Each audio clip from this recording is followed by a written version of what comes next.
Well, good afternoon, everybody. Welcome back to Taif Racecourse here in the west of Saudi Arabia for meeting number 27. It is a Saturday.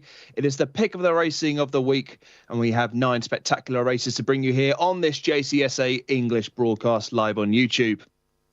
Bags and bags of prize money is up for grabs today. We have some huge field sizes and the opportunity to find some winners. First race coming up is a maiden for 2-year-olds, which will be off at 4 o'clock local time, and that's 2 o'clock British summertime. Let's have a look at the field then for our opening contest worth 50,000 Saudi Riyal as they make their way to the 6 furlong start. Headed by number 1, Bidouar, green jacket, white sash, Eddie Castro in the saddle. All runs, no victories yet, of course, being a maiden. None of these horses yet to win. Abu Jarrah, the 2.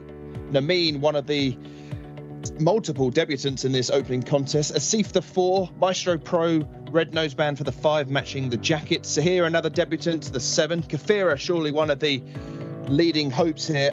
The 8, rather, Kafira. 6 is a non-runner, by the way. Shahibat Majid is a nonner. Shatar, the 9, 3 runs so far. Tariq Najad, another debutant. Simon, plenty of Simons out there.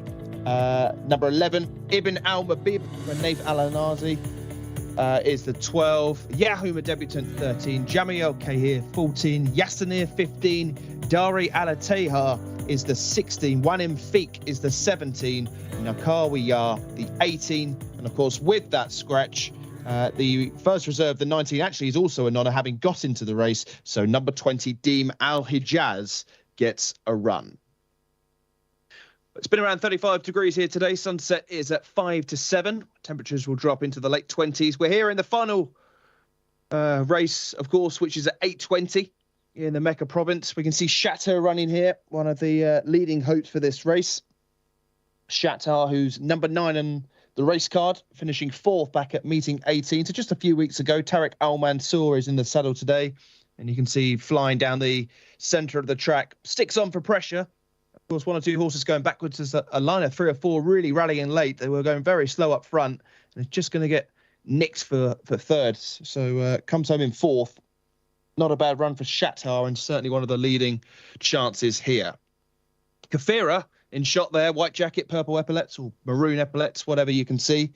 Certainly a leading player. You can see here on the front end, last time out, this was meeting 20, was drawn 19 this day and managed to beat home 16 rivals, bar the 1 that was out in front, twice ridden under Luis Morales, who's aboard the 15 today.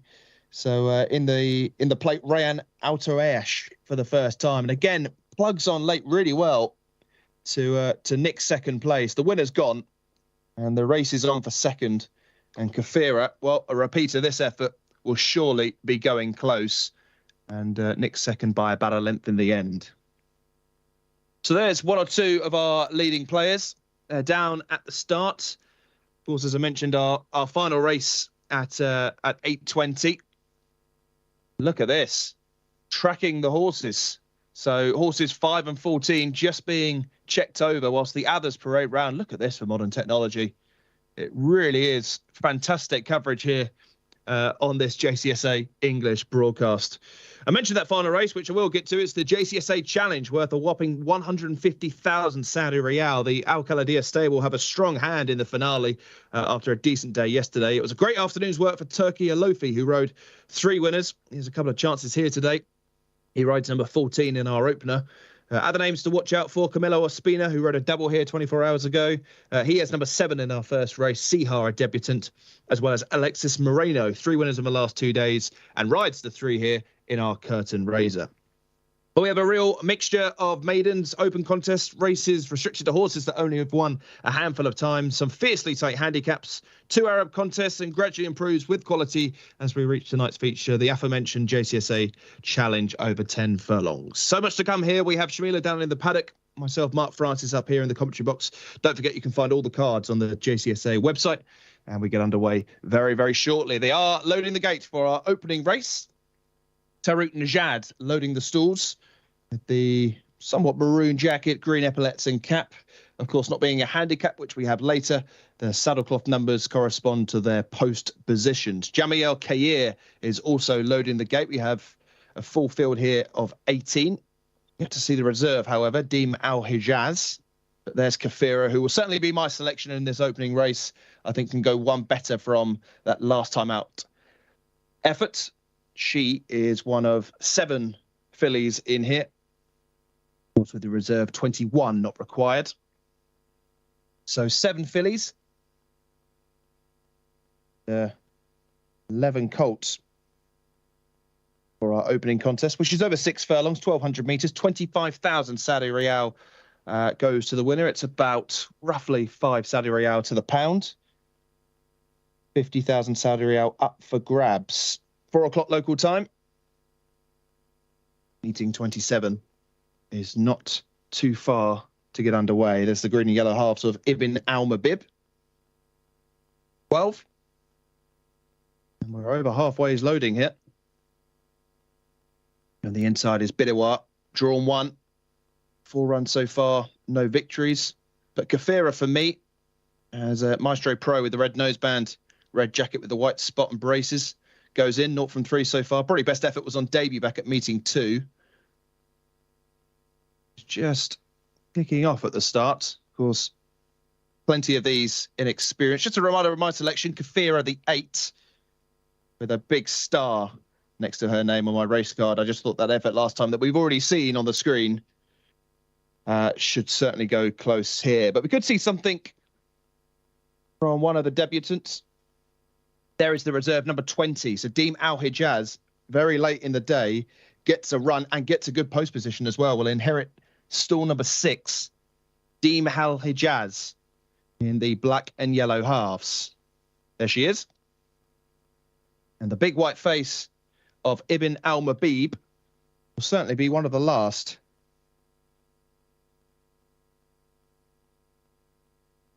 Dari Al-Teha is also in.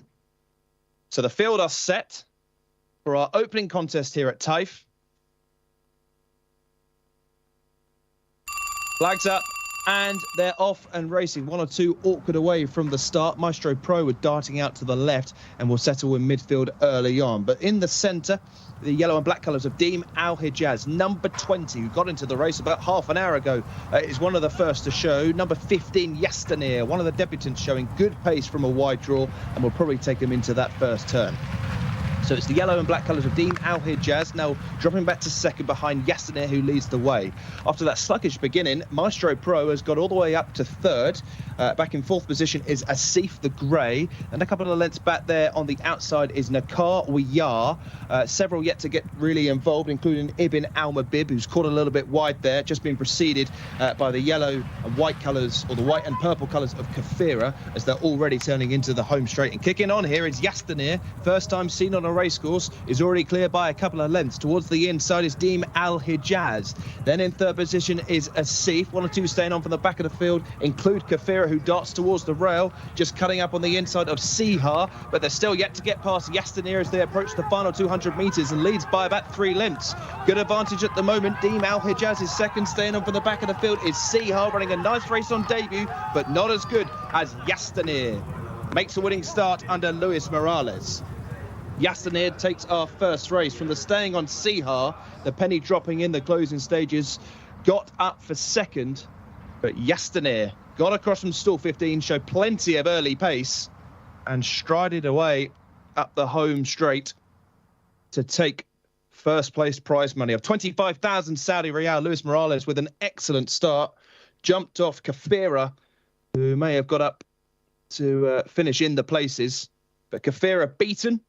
Yastanir wins by a length and a half to the staying on Sihar. And number 20, a mentioned second reserve, Deem Al Hijaz, up for third. Yastanir wins our opener from Sihar in second and Deem Al Hijaz in third.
An early winner for Luis Morales in the first race on board, 2-year-old debutant Yes.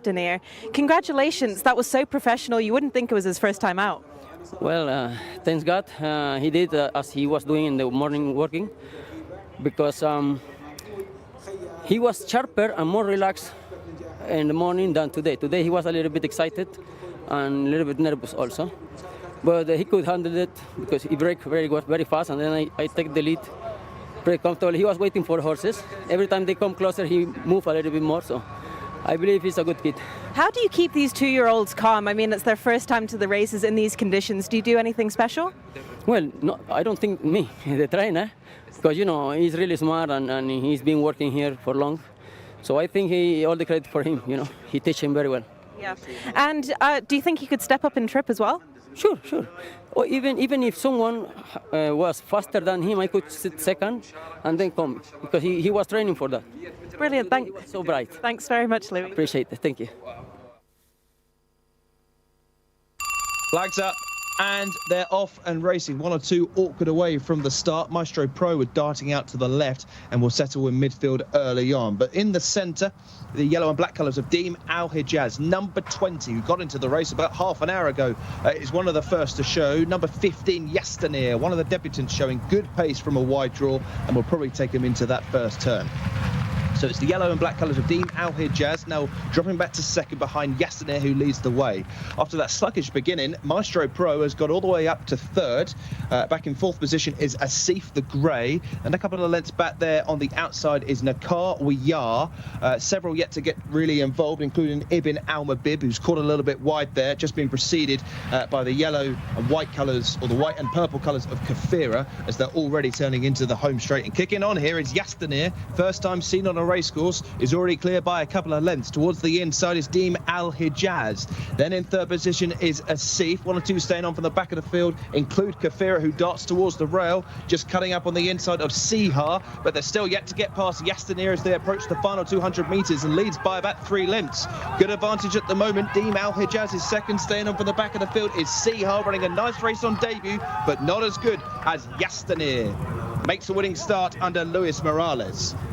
Yastanir takes our first race from the staying on Sihar. The penny dropping in the closing stages, got up for second, but Yastanir got across from stall 15, showed plenty of early pace, and strided away up the home straight to take first place prize money of 25,000 Saudi Riyal. Luis Morales with an excellent start, jumped off Kafira, who may have got up to finish in the places, but Kafira beaten.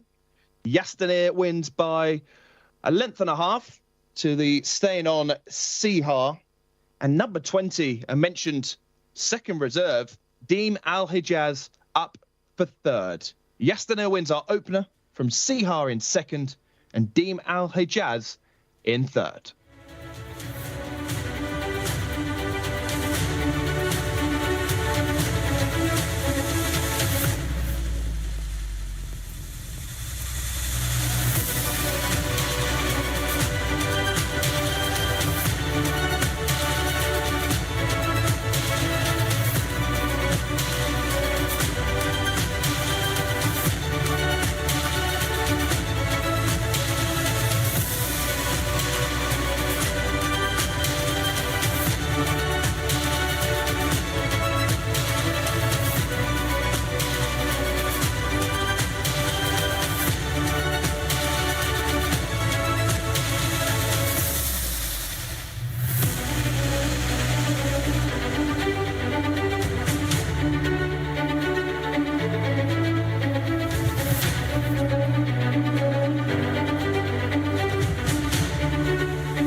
ماشي شهر واحد.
Welcome back to Taif Racecourse for our second race. Same trip as the first, 6 furlongs, 1,200 metres, but we're stepping up the prize money here.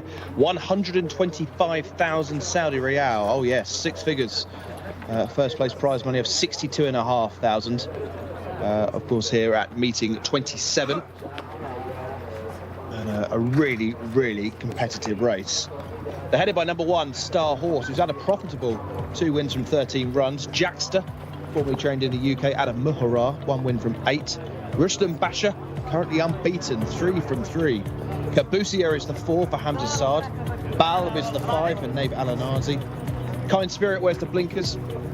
That's horse number 6. Rosmore Nation, ex-Tony Mullins in Ireland, is the 7. Amarillo Gold, the 8. Duma is horse number 9. Turning the page, Yarnar is the 10. He had Altorizi. Correctum Right, he's out of Churchill. Correctum Right.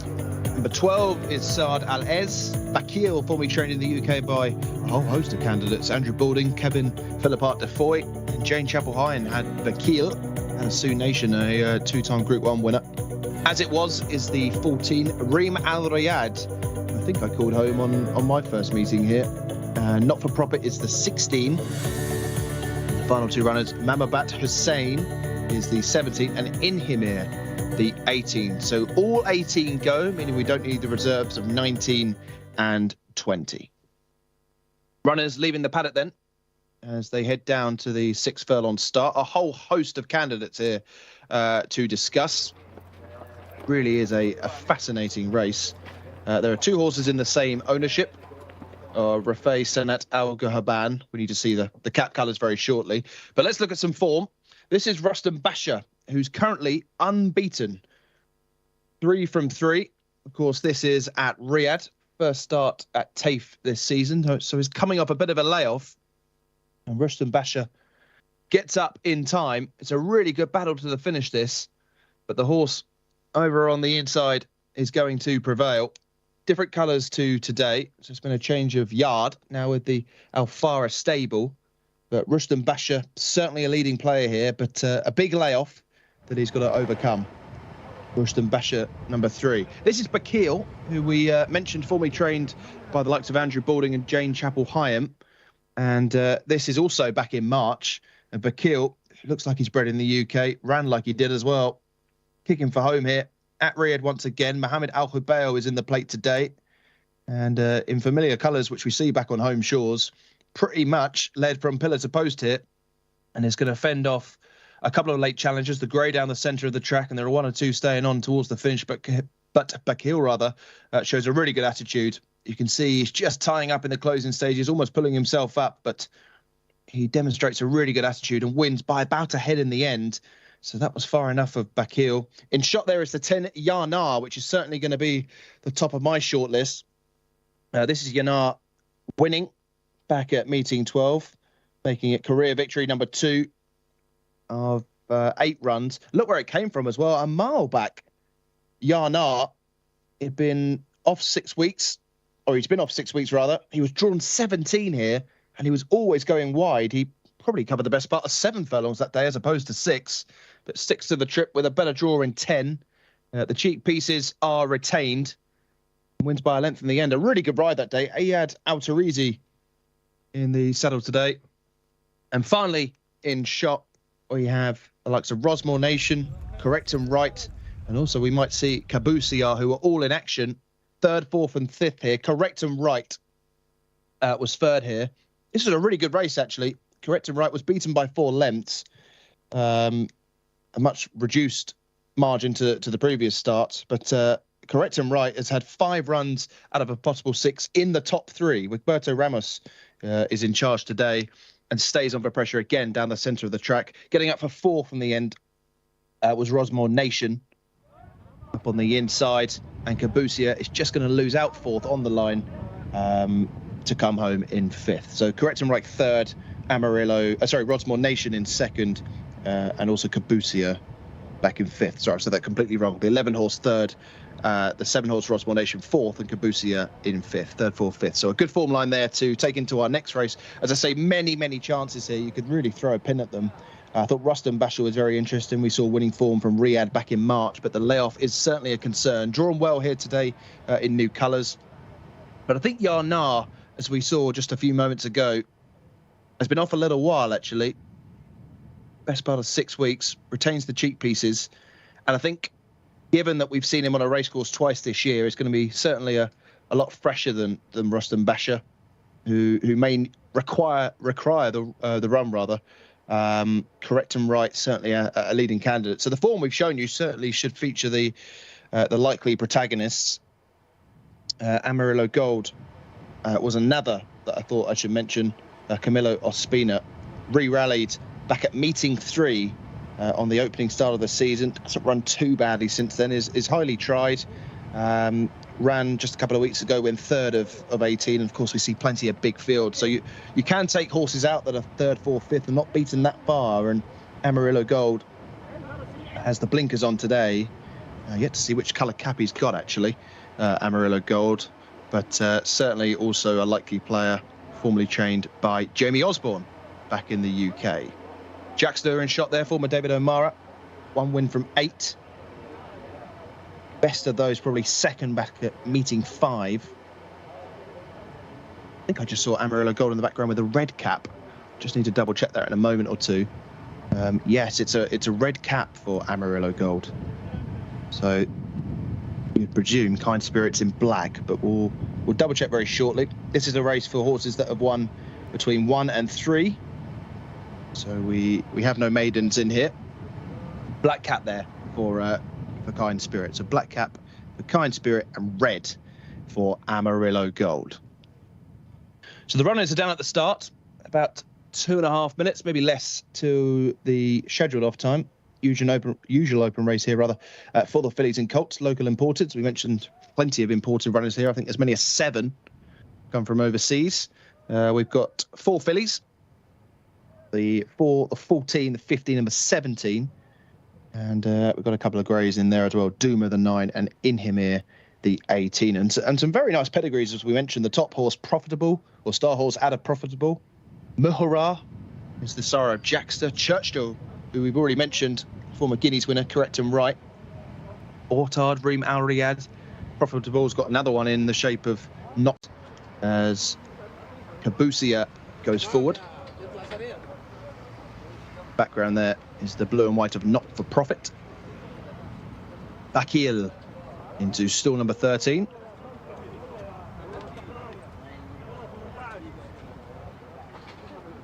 Balb is next. Very similar colours to Kabusiar next door, but horizontal stripes as opposed to vertical. Set a race.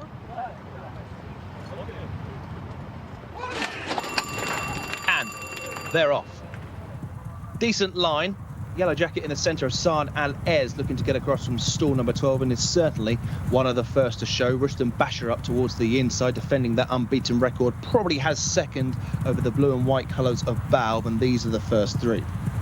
Duma the Grey is fourth, just being overtaken on the outside by Bakil. Forward and clear. Bakil leads by the best part of 6 lengths. They are beginning to chase home. Rustam Basher in the centre, down the wide outside. Reem Al Riyad really has gathered up ahead of Steen. Bakil certainly needs the line. Time towards the line. Time towards the line.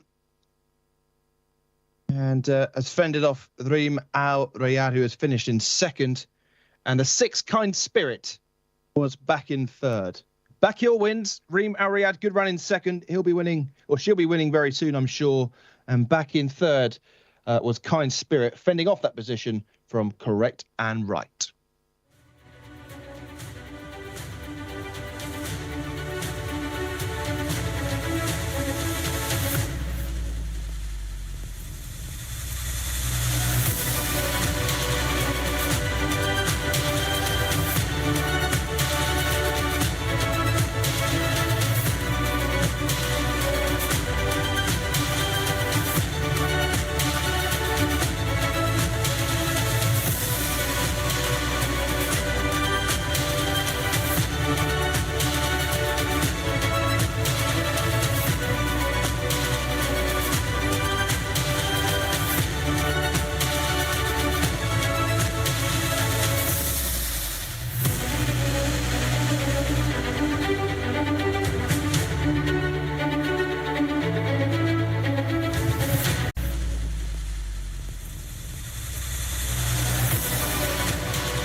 Bakil wins race number 2 for trainer Thamar Al-Dehani. Congratulations, this is your 3rd winner of the weekend. It must feel fantastic. Yeah, I'm happy, alhamdulillah. I thank God. The horse is really doing good, I'm always, lose this horse in Riyadh when he won the last time. He was really sick, and I thought I lose the horse. I leave him in Riyadh maybe 1 month and a half until he become okay, because he have some problem in his stomach and temperature all the time high. I leave him in Riyadh. I bring him 1 month and a half ago. I train him. When I gallop him, I don't want to run him. But when I see him in the last gallop, I said no, I will go. What was wrong with him in Riyadh? What did he have some injury or? No. After the race, maybe fires come to my stable. I try to manage all the horses, but this horse, he have some problem in his stomach. The stomach when it's dehydration all the time. And I keep him, I keep him with the doctor, and so many times drips until he become okay, And then I give him rest 1 month in Riyadh to become good, and I bring him in the beginning of the races here. I bring him here. Well, you wouldn't think he was sick after the performance he just had. Yeah, he's good. When he came, maybe the beginning of June, I train him step by step, slowly, to bring his form. And the last 2 weeks, he bring his form for me. And he's only a 3-year-old, but he's had a lot of experience with 2 different trainers in England. Yeah, he's a very good there. When he ran the first time, maybe in Group 2, he lose 5, maybe 2 length or 1 length with a good trainer there. But we bring him here, he have so many things physical, We try to manage the physical, and he win for us the last race in Riyadh. And now we're beginning with him the first race, and he do a good job, Well, it's a brilliant training performance, Thamar. Congratulations once again. Thank you. Thank you very much. They're off. Decent line. Yellow jacket in the centre of Saad Al-Ez looking to get across from stall number 12, and is certainly one of the first to show. Rustam Basher up towards the inside, defending that unbeaten record. Probably has second over the blue and white colours of Balb, and these are the first 3. Duma the Grey is 4th, just being overtaken on the outside by Bakil. These are the first 5. Orange jacket is as it was, just being tracked through there by the Grey of Inhemir, who's got across from stall number 18. But Saad Al-Ez is going clear here, probably the best part of 5 lengths as they reach the far turn. It's Saad Al-Ez and Rakan Al-Abaid, who leads by about 3 lengths, glancing behind by Mohammed Al-Hubail, who's definitely got second and is probably 3 or 4 lengths clear of the remainder, which is headed by Rustam Basher, who's already been squeezed along for an effort. Towards the outside, the Grey is Inhemir, and back towards the rail is the black jacket of Kind Spirit. Turning behind them, and it's this moment that Bakil takes on Saad Al-Ez, certainly suffering from those early progressions. Saad Al-Ez is going backwards, but Bakil goes forward and clear. Bakil leads by the best part of 6 lengths. They are beginning to chase home. Rustam Basher in the centre, down the wide outside. Reem Al Riyad really has gathered up ahead of Steen. Bakil certainly needs the line. Reem Al Riyad is lunging, but Bakil is home. Bakil wins for Mohammed Al-Hubail. A commanding performance. Overtook Saad Al-Ez on the turn, who did too much early on. Reem Al Riyad, who we mentioned prior to the start of the race, impeded last time out, had a clearer run this time, but just got going too late. And Bakil goes on to win. Formerly trained by Andrew Balding, Kevin Philippart Defoy, and Jane Chapel-Hyam. Familiar colours that we see, of course, in the UK. Green sleeves. And the winning distance, 1 3/4 lengths, which was growing shorter all the time towards the line. And has fended off Reem Al Riyad, who has finished in second. And the 6th Kind Spirit was back in third. Bakil wins. Reem Al Riyad, good run in second. He'll be winning, or she'll be winning very soon, I'm sure. And back in third was Kind Spirit, fending off that position from Correct and Right.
I'm in the parade ring with Tahir Al-Turkamani before the third race, who's with Chiefdom. And last time I spoke to you before the race, Chiefdom won, so I'm trying my luck again. How has the horse been after his race? How has he been in the training? Okay, first, hi Shamila. I am so happy to make an interview with you. Second, about my horses, Chiefdom. Alhamdulillah, his recovery is good. He's take the rest after first race 3 weeks, and our trainer is give me good news about my horses. He's ready and he's give him time in the gallop. That's all is good for me as an owner, and I hope today, inshallah, to do it good race, and the different name also, plus he's again he's with Hani Turkman. I hope inshallah today to do it the good race for. On Monday morning I saw Naif Al-Anazi have a sit on him as well. Was he happy with him? Yes, of course, yes. Naif is a smart jockey. He know how to, in the race, if you close for other horses, he can to do it control, and he can, mashallah, Naif is the best from 3 best rider horses in Saudi Arabia. Do you think he could be champion jockey this year? Yes, I think yes, because also he's a trainer with the stable Jadai. He have good horses, Commissioner King. He have Saudi Crown. He have good horses, and he have good chance with the Jadai stable. And inshallah, Shamila, today I like to enjoy with me with that race is very, very strong. He have good name. He have good horses. That is give him ambition in the future about who's the horses strong in the World Cup. That's good for me and for our trainer to going same like that race. Well, thank you very much, Tahir, and good luck. Welcome, Shamila. I hope inshallah after race we'll again to make interview. Yeah. Good luck. There are the words there of the assistant trainer of Chiefdom. And of course, they really like the chances here of back-to-back wins after a success back at meeting 18. Naif Al-Anazi once again in the saddle. So the runners are circling ahead of our next race. Etitalat is the top horse, one of the greys, ridden by Ahmed Al-Azhari. Itkan is the 2. Chiefdom the 3, who we've already mentioned. 4 is a scratch, so the next in is Bravado. The 5, Iyad Al-Tarizi, son of showcasing. Ford Maddox Brown, which is my selection, is the 6. Pagan is 7. High Accolade, formerly trained by James Tate, unbeaten for him back in the UK, is the 8 runner. 9, Mabara, one of 2 fillies in the lineup. Path of Thunder, a surprise out of Night of Thunder, formerly with Charlie Appleby. Carnus is 11. Groom is 12. Rock Sound 13 for Luis Morales, who's seeking a double. Yusuf Al-Hussein rides Recall the Show. Habibi Go Lucky, the other filly, is 15. Honky Tonk Man, formerly trained brother in the UK by Roger Charlton, with Berto Ramos in the saddle. Notre Dame 17, Cassier 18, and Alu Cow number 19, not on the graphic, gets in the race after the number 4 was scratched. So our third contest of the afternoon is worth 95,000 Saudi Riyal. Post time is of 10 past 5 local time, 10 past 3 British summer time, so around about 10 minutes time. This is an open race for 3-year-olds and upwards, open to fillies and colts, and as we've highlighted, open to local imported horses. And this race is dominated by horses that were once trained in the UK. I think there are just 2 in the entire lineup that haven't come from the UK or indeed the US. You can see number 19 in shot there, Alu Cow, who gets a run. But I like the chances of Ford Maddox Brown here, one of the many greys in this lineup, as many as 6. Ford Maddox Brown, who's demonstrated some really good form this year, formerly trained in the UK by Stuart Williams and had a stint with David O'Mara as the black half sleeves with navy, black cap as well. 3 runs this year, twice finished second after winning back at meeting 2. And he has shown a really, really likeable attitude, and he deserves to be back in front for Maddox Brown. He's really taken to life here at Taif. I was about to say Riyadh, but Taif is where he's shown his best form. And I think he can fend off possibly the challenge of Chiefdom, looking for 2 wins from 2, formerly with the Gosdens a couple of years ago. He's an 8-year-old now, Chiefdom, and certainly at the top of his game. So I've got Chiefdom second in, and Honky Tonk Man, despite putting a second on my race card, I've got him in third, I guess. I don't think he would dead heat with Chiefdom, but looking to reverse the form with the latter is Honky Tonk Man, formerly trained by the Charltons. Wiggy Ramos in the saddle, and a really, really good run last time to finish second, which we'll see shortly. But there's Naif Alanazi, all smiles, seeking his first win of the afternoon. He rides Chiefdom here. As the runners head towards the 7 furlong start, there's the striped jacket of Rock Sound. Luis Morales, as we mentioned, seeking a double. The blue and white of Itkan, I believe, or possibly Mabara. I think it's Mabara, actually, as Itkan has paler sleeves. There's the blue and white half sleeves of Mabara. Wigberto Ramos, Honky Tonk Man. Half a sheep as a noseband. There's the top horse, Itisilat. Great blinkers. Look at that. Matching the jacket as well. Blue bridle. There's the aforementioned Itkan. Mentioned very similar jacket, but different sleeves aboard the 2, which is actually a grey horse, isn't it? It's written down as Bay in the race card. But I think we can add that to 7 greys now. There's more of a whiter horse with Chiefdom cantering down to the start. So, of course, we mentioned the imported horses, Itisilat, who we've seen, and Itkan, 8 years old and 6 years of age, respectively, both formerly trained by Owen Burrows. Itisilat went to Doug Watson after, but were they formerly mates at Owen Burrows' camp? Who knows? There's the 7 Pagan, who was with William Haggis. Very, very dark colours with a yellow cross belt. There's the 10, Path of Thunder, who ran in the Buckingham Palace handicap at Royal Ascot last year. Hood on for that one. Out of Night of Thunder. It's a very, very interesting breeding on show again. Hapipi Go Lucky, we haven't mentioned yet. Adam Memas, who's really started life in the breeding shed very, very well indeed. His juveniles are certainly flying back in the UK. It's the black cap of Jimmy Carrion on Habibi Go Lucky.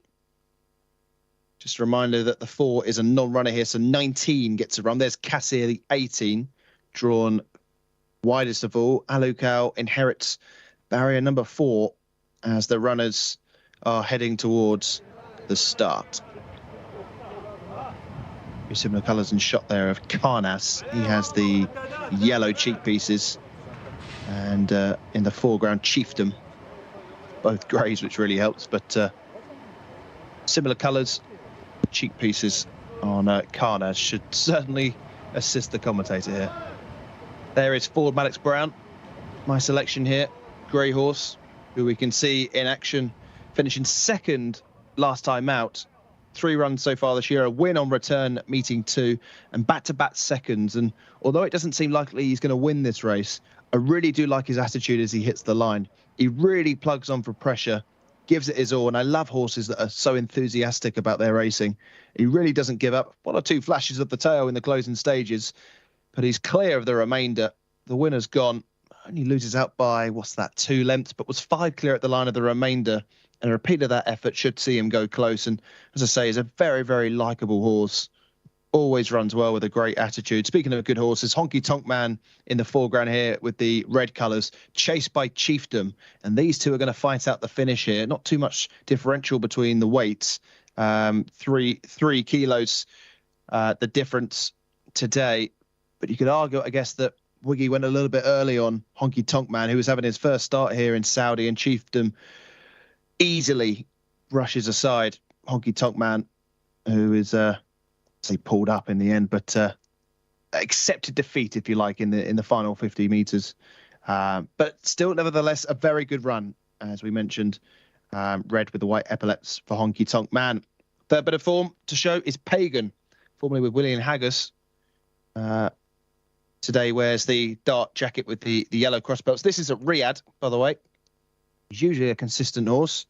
And this is him winning 3 starts ago back in January. Commanding effort in the end. See a horse staying on into third is going to reduce the gap, as it was tight for second, but no doubt about the winner that day, which was Pagan, seeking another victory. So I like the chances of forward Maddox Brown here. I think he deserves to get his head in front. Drawn pretty well in 6, has got Chieftain to his inside, but I think you don't really want to be stuck on that rail too early. But Chieftain certainly had a target to aim at in Honky Tonk Man last time out. Will he get the same circumstances here today? I'm not too sure. Pace, meanwhile, is out wide, so we'll see who tacks across. But it'll be forward Maddox Brown for me. This race worth just shy of 100,000 Saudi Riyal. 47,500 of that going to the winner. And, of course, they pay first to 5 places prize money. Every horse in this lineup, bar 2, formerly trained in the UK or the US. The 2 that aren't, Mabara the 9 and Karnas the 11. So runners circling then. We're about 2 minutes to the off. You can see the somewhat similar looking Aga Khan silk to Path of Thunder, formerly with Charlie Appleby, and has certainly been highly tried. Out of Night of Thunder, Tariq Al Mansour in the saddle. It's the stars of Recall the Show, falling with Scott Dixon. Yusuf Al Hassin rides this one. Had a good career back in the UK, but has struggled somewhat in 2 starts. Ran last week at meeting 24. Came home 6th, so not completely disgraced, but this looks a tough race, doesn't it? Forward Maddox Brown from me. Chieftain and Honky Tonk Man should certainly improve from their efforts last time out, and are certainly capable of winning this. And they're the 3 I've pretty much highlighted. It's a bit of a lottery regards everything else. I thought Groom was worth a shout. Is always pretty consistent, bar 1 run this year. 5 times last season finishing 3rd, twice this season finishing 2nd. So always just seem to find 1 or 2 just too good. Abdullah Al-Jami in the plates, formerly with Richard Hannon, this horse, now a 4-year-old. Got runners formerly with Johnny Murta.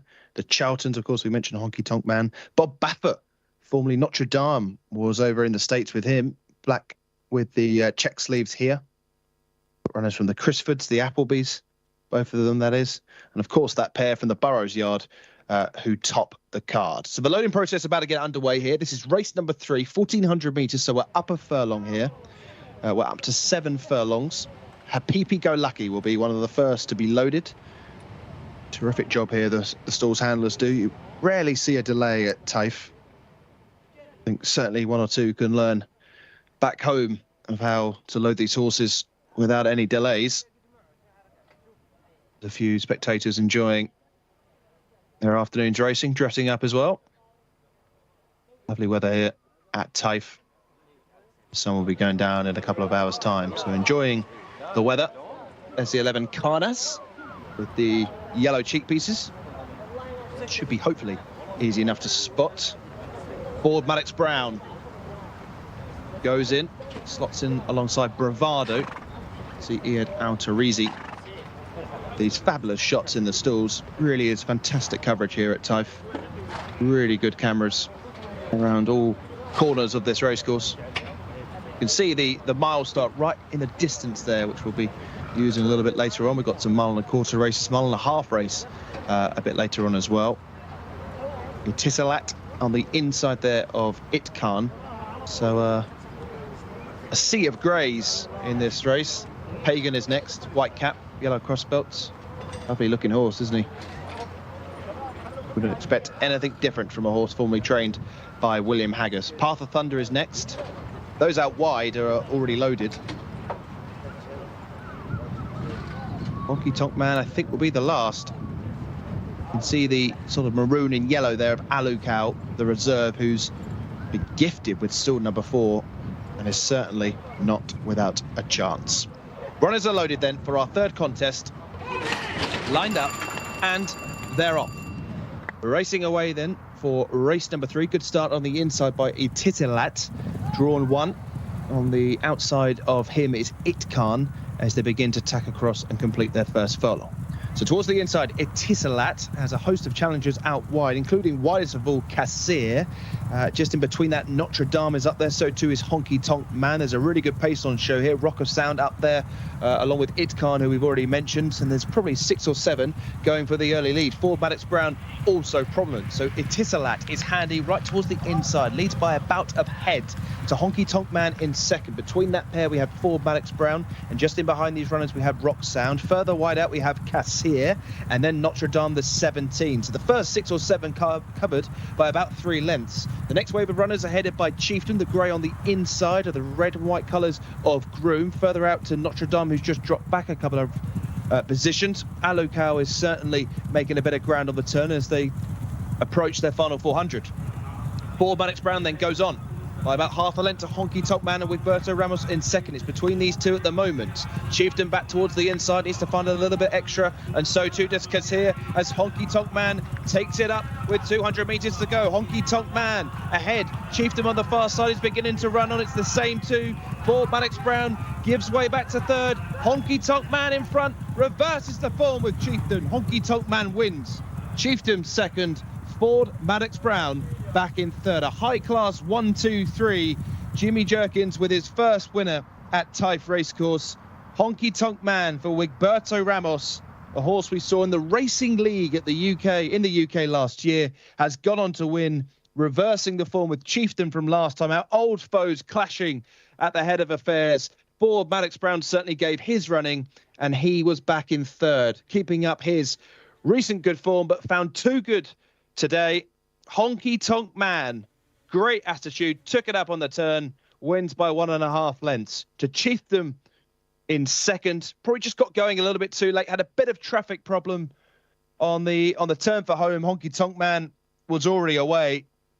1.5 lengths the winning distance. Chieftain second, Ford Maddox Brown third. Kassir has certainly done well in fourth, and then came Mahbara, who was hardly named.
माशाल्लाह तबारक उधर उधर घुमाओ उधर हाँ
very hard to dance this time. I want to get this beat out.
Wigberto Ramos wins race number 3 on board Honky Tonk Man.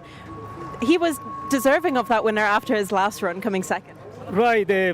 Last time he came for a lot of time off, and he can be a lot of nervous in the paddock and in the start, even in the race. So he went little soon to the lead, and then he went hang in the last 100.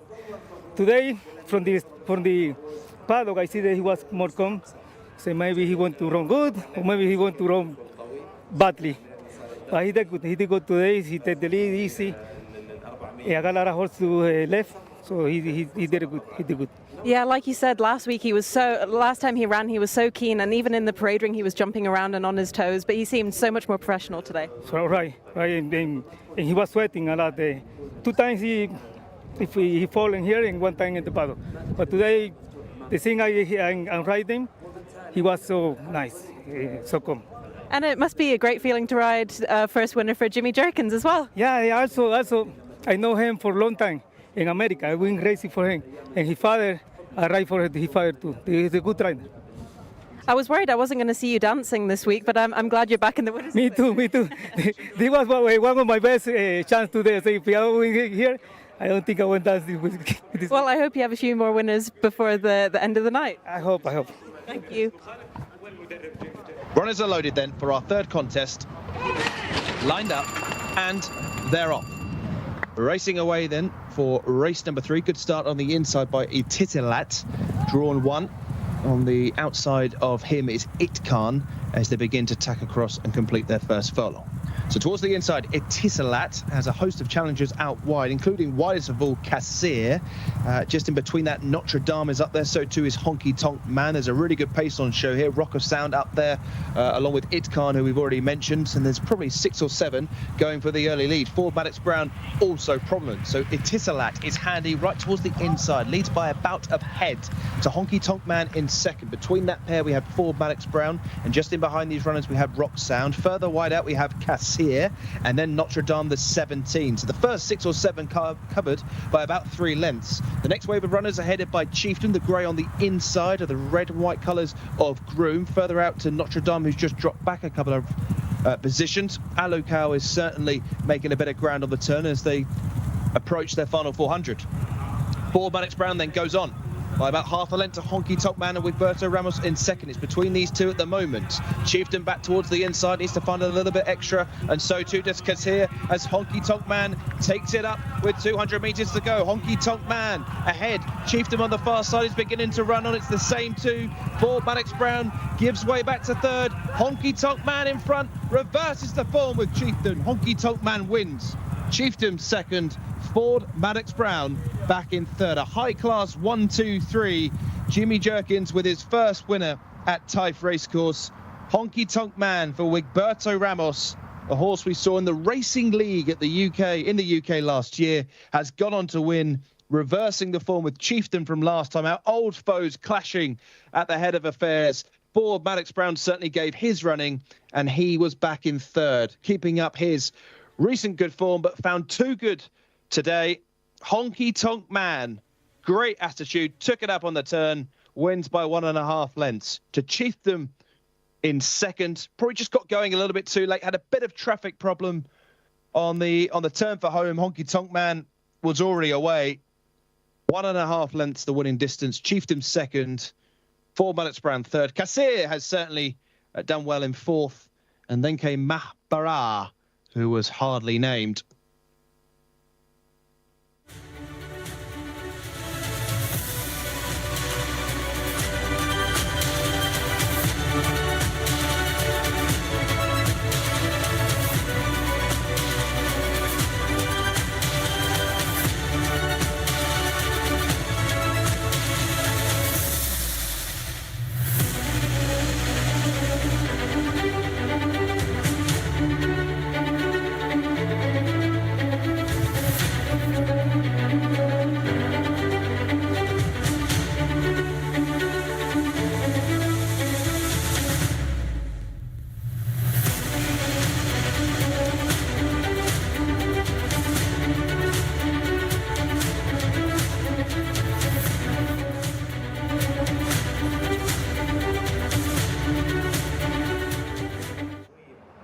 First winner on the board for trainer Jimmy Jerkins. Congratulations. It must be a relief to finally get that monkey off your back.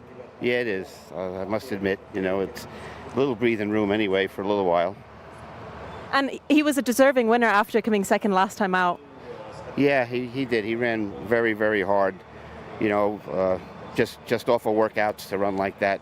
From what I've seen, you usually need a run or two over it to run your best. And he ran a winning race last time, and there are others we've run since then, haven't fared as well. They just didn't get enough out of their works in the morning to be fit enough. But he's a light little horse and a kind of a natural athlete. So, and he was getting over the track a lot better than majority of my horses in the morning. So I was fairly confident of him.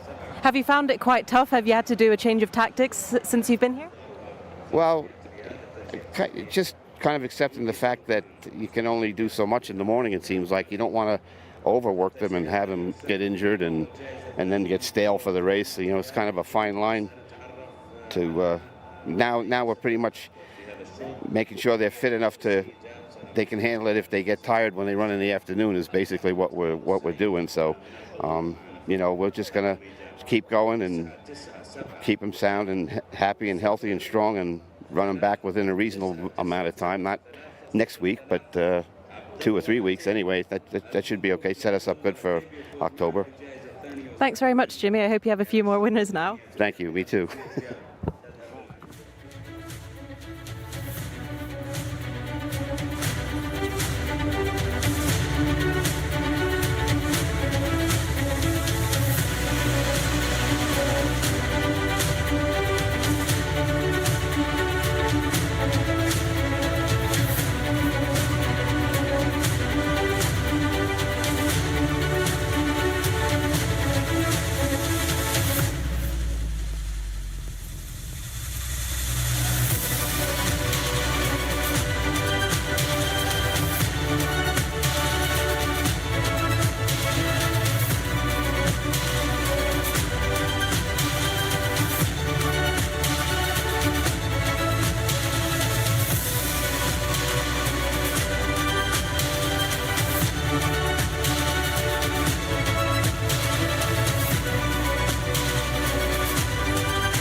Well, the runners are in the paddock for race number 4.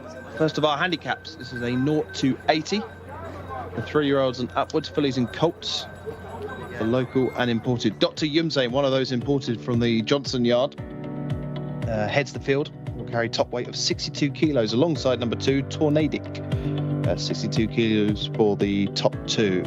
Al Azra, the 3, for Yusuf Al Hassin. Nobody's Joke is the 4, with Berto Ramos seeking a quick fire double in the same colours as Honky Tonk Man. Dignity Joy is the 6. Tarhoom is 7. Inhaler is horse number 8. Stowe Bean completes that list under Naif Alanazi. Turning the page, Puerta de Vega is the 10 out of Lope de Vega.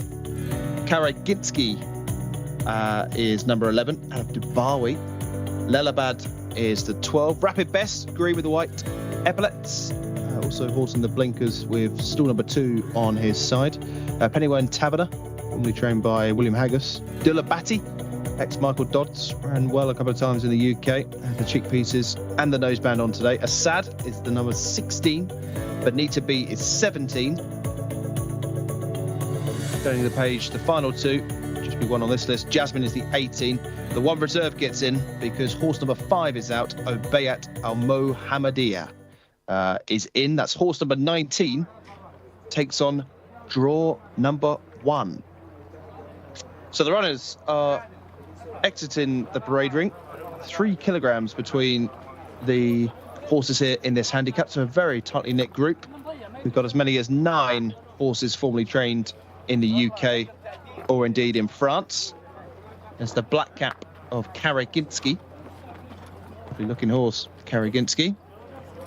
And Karaginski used to be trained by one of Britain's leading men in the shape of Charlie Appleby, who has winners all around the world. Karaginski has since moved on. Eddie Castro is riding this 8-year-old today. Karaginski, it's been very lightly raced in his career. Been hit by 1 or 2 injury problems, and as a result has been moved around. It's the red and black halves of Stoke Bean, trained by Philip McBride, who had a couple of winners at Yarmouth back in the UK not too long ago. Has Naif Alanazi in the plate, looking for his first winner of the afternoon. Rapid Best just went past, as did at the 14 there. That is Pennywern Taverner, who has the red cap. Once again, we have 2 runners for the Al Huraban ownership. The red cap of Pennywern Taverner. Got some form to show you again. This is Al Azra finishing in 3rd position back at meeting 19. Al Azra's problem is he doesn't win very often, but he does run well. 6 starts this year, 3 times 2nd, 3 times a 3rd, and you can see here just gets out-muscled for 2nd position in the closing stages, but does run on well. And he really does enjoy his racing, Al Azra, but he hasn't won since 2021. It's a worrying record of 26 runs, 1 victory. But he's certainly going to make the shortlist today in this grade. Jasmine is next. Here she is, finishing 2nd. And as we start the VT, she must be no better than 8th. But she runs up the rail stoutly. Shows a really good attitude. She's got plenty of ability, Jasmine, but again needs to turn these runs into wins. You can see the leaders beginning to wobble, and Jasmine keeps up to the task and is only going to lose out by about a length in the end. Less than that, isn't it? Half a length or so for Jasmine, drawn in 8. And the final one we can show you is Lelabad, formerly trained by William Knight. And again, look how far back this is, Lelabad. You wouldn't believe that he came 4th after this. The visor has certainly worked a treat, but if he can stop giving away so much ground at the start, you might see him to best effect at the finish. I mean, again, he can't even see him, but he's going to rattle home in 4th. Yellow colours with the red cap. These front 2 have gone clear, and as soon as the camera stops on the line, you'll see Lelabad just appear from nowhere. It's one of those form clips that you're better off us telling you, because you couldn't even see him. He was so far back. But you do see that every so often at Taif. You do get the front runners. Sometimes are hard to peg back, but there's always 1 or 2 that catch the eye that are doing their best work when it's all too late.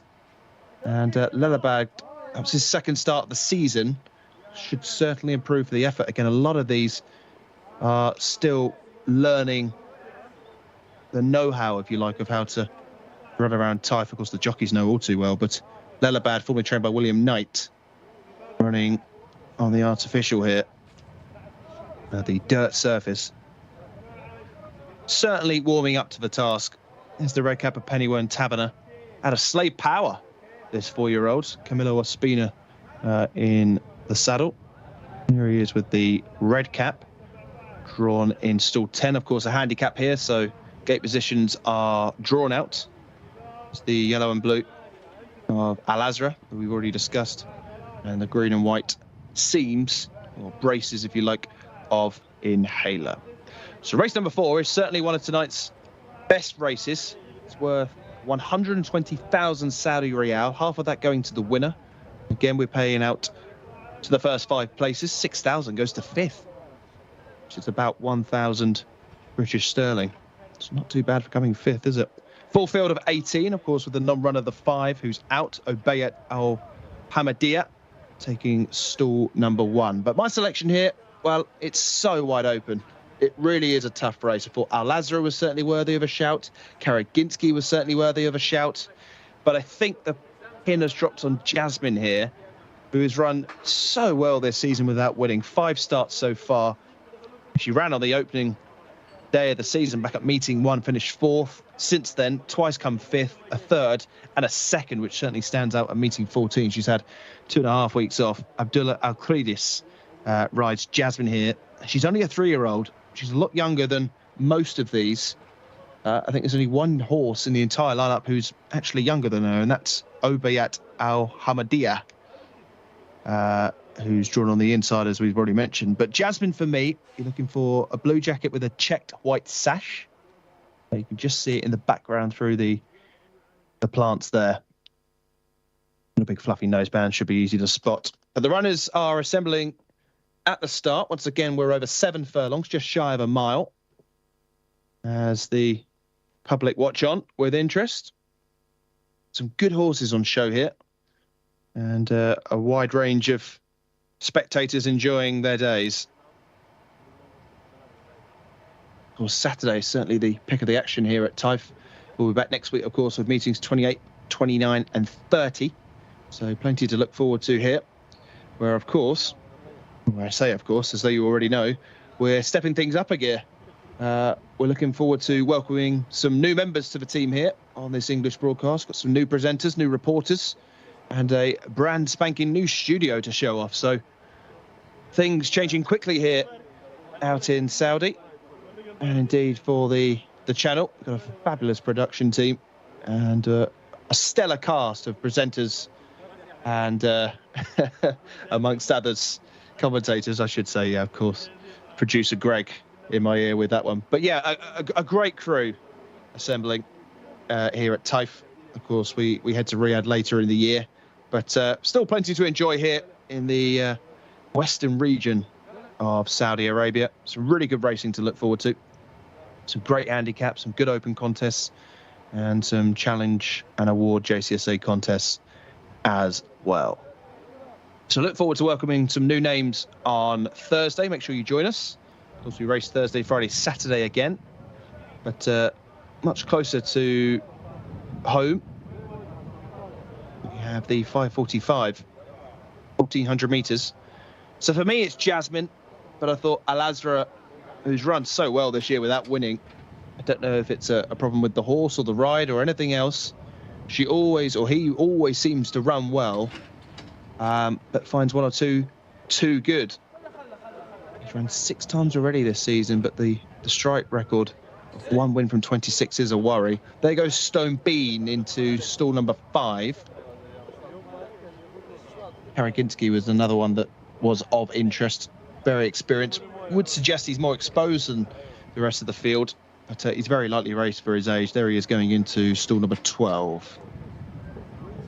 So around a third of the field are in. There's Naif Al-Anazi in the red and black halves. Al Azra comes in. Lazara slots away. Who have we got next? Yellow and black there of Assad, formerly trained by Mick Appleby. With Berta Ramos seeking a double in those colours. Nobody's joke. Filly. 5 fillies here, in fact. So she's in. Dignity Joy is the only grey. I think he's already gone into 13. I can't see him at the back at the minute. But there's the top one, Dr. Yumzaim, formerly with the Johnstons. Of course, Charlie now on the licence. But I imagine Mark still with plenty to do at home. And that's one way of loading a horse, isn't it? Charging into stall number 4. So he's certainly ready. Here's the white and green of Ubayat Al Hamadiyah. What a reserve this is. Goes into stall number 1. Can she take advantage of that? 13 is rapid best. And a red cap in the background of Pennywern Taverner. Looks as though there's one left to come forward into stall 11. And that is Puerto de Vega. 7 furlongs. Set a race and they're off. Puerto de Vega was one of the last to go into the stalls and certainly one of the slowest to come out, but eventually will pull his way to the front. Puerto de Vega in the centre, in the stripes. Yellow and black colours to his inside is Assad, and much towards the rail is the white and green colours of Ubayat Al Hamadiyah, who was drawn 1. So Ubayat Al Hamadiyah towards the inside, yellow and black of Assad. Also up there still is Puerto de Vega. The black cap on the outside in 4th currently is Karaginski. Already being bumped along is Dignity Joy, the grey. Back towards the inside, the red jacket of Nobody's Joke. And then comes the green and white heart of Dullah Bati. Somewhere towards the back of the field, Rapid Best is struggling. So too is the blue sash of Jasmine, who's certainly got most of the field in front of her. And also back there is the yellow and red of Lelabad. But already they're turning for home here. It's a good pace up front being set by Assad. First challenger is Karaginski in 2nd round the outside. Same ownership of Pennywern Taverner in 3rd. Nobody's Joke's got a good posse there in 4th, followed by the green cap on the inside of Ubayat Al Hamadiyah. Staying on towards the outside of runners is Tornadic, but already going for home here is Karaginski inside the last 250 metres. Leads by about a length. Towards the inside is Assad, who's certainly given his running. Staying on down the centre of the track is Pennywern Taverner. It's a 1-2 for the stable, but in which order? Up front it's Karaginski. Pennywern Taverner is lunging, but won't get there. 1-2 for the owner. Karaginski fends off the challenge of Pennywern Taverner to just prevail in the closing stages. Good ride this from Eddie Castro to get up aboard number 11, Karaginski, to win, and win well. Assad gave the best of his running, but gave way in the end to both Alghuraban runners. To 1-2 for the owner, who'll be absolutely delighted. Great job by the team. And Pennywern Taverner, who is out of Slade Power, has only been beaten by half a length. Winner is Karaginski, Pennywern Taverner 2nd, and Tornadic made some late grounds to stay on for 3rd. That one was drawn 16, was a long way tailed off, and managed to get up for 3rd place prize money. On the inside, Assad has held 4th. And in 5th position, well, there's Jasmine. She was a long, long way behind and had far too much to do. The winner of race number 4, Karaginski.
Sorry, I'm just a bit emotional because I used to ride this horse, Karajinsky, back in Dubai when he was trained by Bupat Simar at Sabil Stables. So congratulations, Eddie Castro. How do you feel after that race? Well, thank you. Thank God. With the race, he played good, a good position, whole way. So when it comes to stretch, I have a horse, so when asked, he nice response. And he's 8 years old, but I remember him being very naughty at Sabil Stables in the morning. This is your first time riding him in the race. Have you ridden him in the mornings? No, first time ride him, and I not been in the morning. But thank God, I'm really confident with him and winning the race. Did the trainer tell you anything before the start of the race? He hasn't had a great start to the season, to be honest, but that was a really good run. Yes, he told me he had a good chance today. Ride really confident. He had a good chance to win. Alhamdulillah, thank God, win the race. Do you have any more rides today that you're looking forward to? Yeah, I have a couple of races. I was lucky today. Good luck, Eddie. Thank you. Set a race and they're off. Puerto de Vega was one of the last to go into the stalls and certainly one of the slowest to come out, but eventually will pull his way to the front. Puerto de Vega in the centre, in the stripes. Yellow and black colours to his inside is Assad, and much towards the rail is the white and green colours of Abayat Al Hamadiyah, who was drawn 1. So Abayat Al Hamadiyah towards the inside, yellow and black of Assad. Also up there still is Puerto de Vega. The black cap on the outside in 4th currently is Karaginski. Already being bumped along is Dignity Joy the grey. Back towards the inside, the red jacket of Nobody's Joke. And then comes the green and white halves of Dullah Bati. Somewhere towards the back of the field, Rapid Best is struggling. So too is the blue sash of Jasmine, who's certainly got most of the field in front of her. And also back there is the yellow and red of Lelabad. But already they're turning for home here. It's a good pace up front being set by Assad. First challenger is Karaginski in 2nd round the outside. Same ownership of Pennyone Taverner in 3rd. Nobody's Joke's got a good posse there in 4th, followed by the green cap on the inside of Abayat Al Hamadiyah. Staying on towards the outside of runners is Tornadic, but already going for home here is Karaginski inside the last 250 metres. Leads by about a length. Towards the inside is Assad, who's certainly given his running. Staying on down the centre of the track is Pennyone Taverner. It's a 1-2 for the stable, but in which order? Up front it's Karaginski. Pennyone Taverner is lunging, but won't get there. 1-2 for the owner. Karaginski fends off the challenge of Pennyone Taverner to just prevail in the closing stages. Good ride this from Eddie Castro to get up aboard number 11, Karaginski, to win, and win well. Assad gave the best of his running, but gave way in the end to both Alguraban runners. To 1-2 for the owner, who will be absolutely delighted. Great job by the team. And Pennyone Taverner, who is out of Slade Power, has only been beaten by half a length. Winner is Karaginski, Pennyone Taverner 2nd, and Tornadic made some late grounds to stay on for 3rd. That one was drawn 16, was a long way tailed off, and managed to get up for 3rd place prize money. On the inside, Assad has held 4th. And in 5th position, well, there's Jasmine. She was a long, long way behind and had far too much to do. The winner of race number 4, Karaginski.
Fawaz Rayban is our winning trainer of race number 4, and you trained the first and the second. Congratulations. Thank you. Two horse good race today. Alhamdulillah, this Karanigaski, Baby Dibawi, this good race, and Biron Capron. Alhamdulillah, yani. Inshallah, another race, yani good racing, inshallah. I used to ride him in Dubai, Karajinsky, when he was with Bupat CMR, and he's had a very long career. He's 8 years old. I didn't expect him to do very well today. Yeah, this Dibawi champion, this baby only international, يعني the destined long, this horse destined fast. Alhamdulillah, another inshallah race destined long inshallah. Thank you very much, Fawaz. Thank you, Sinas.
Well, we're halfway through the card here at Taif.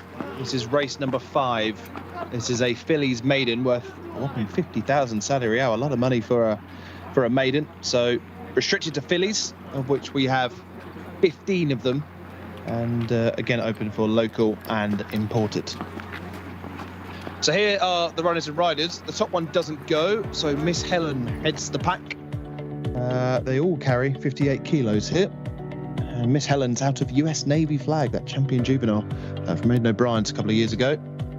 Aliat Alalaya is the 3, much paler green than is represented in the race card. Blue Udaha is horse number 4. Luis Viquez, certainly a new jockey for us in production to keep an eye on.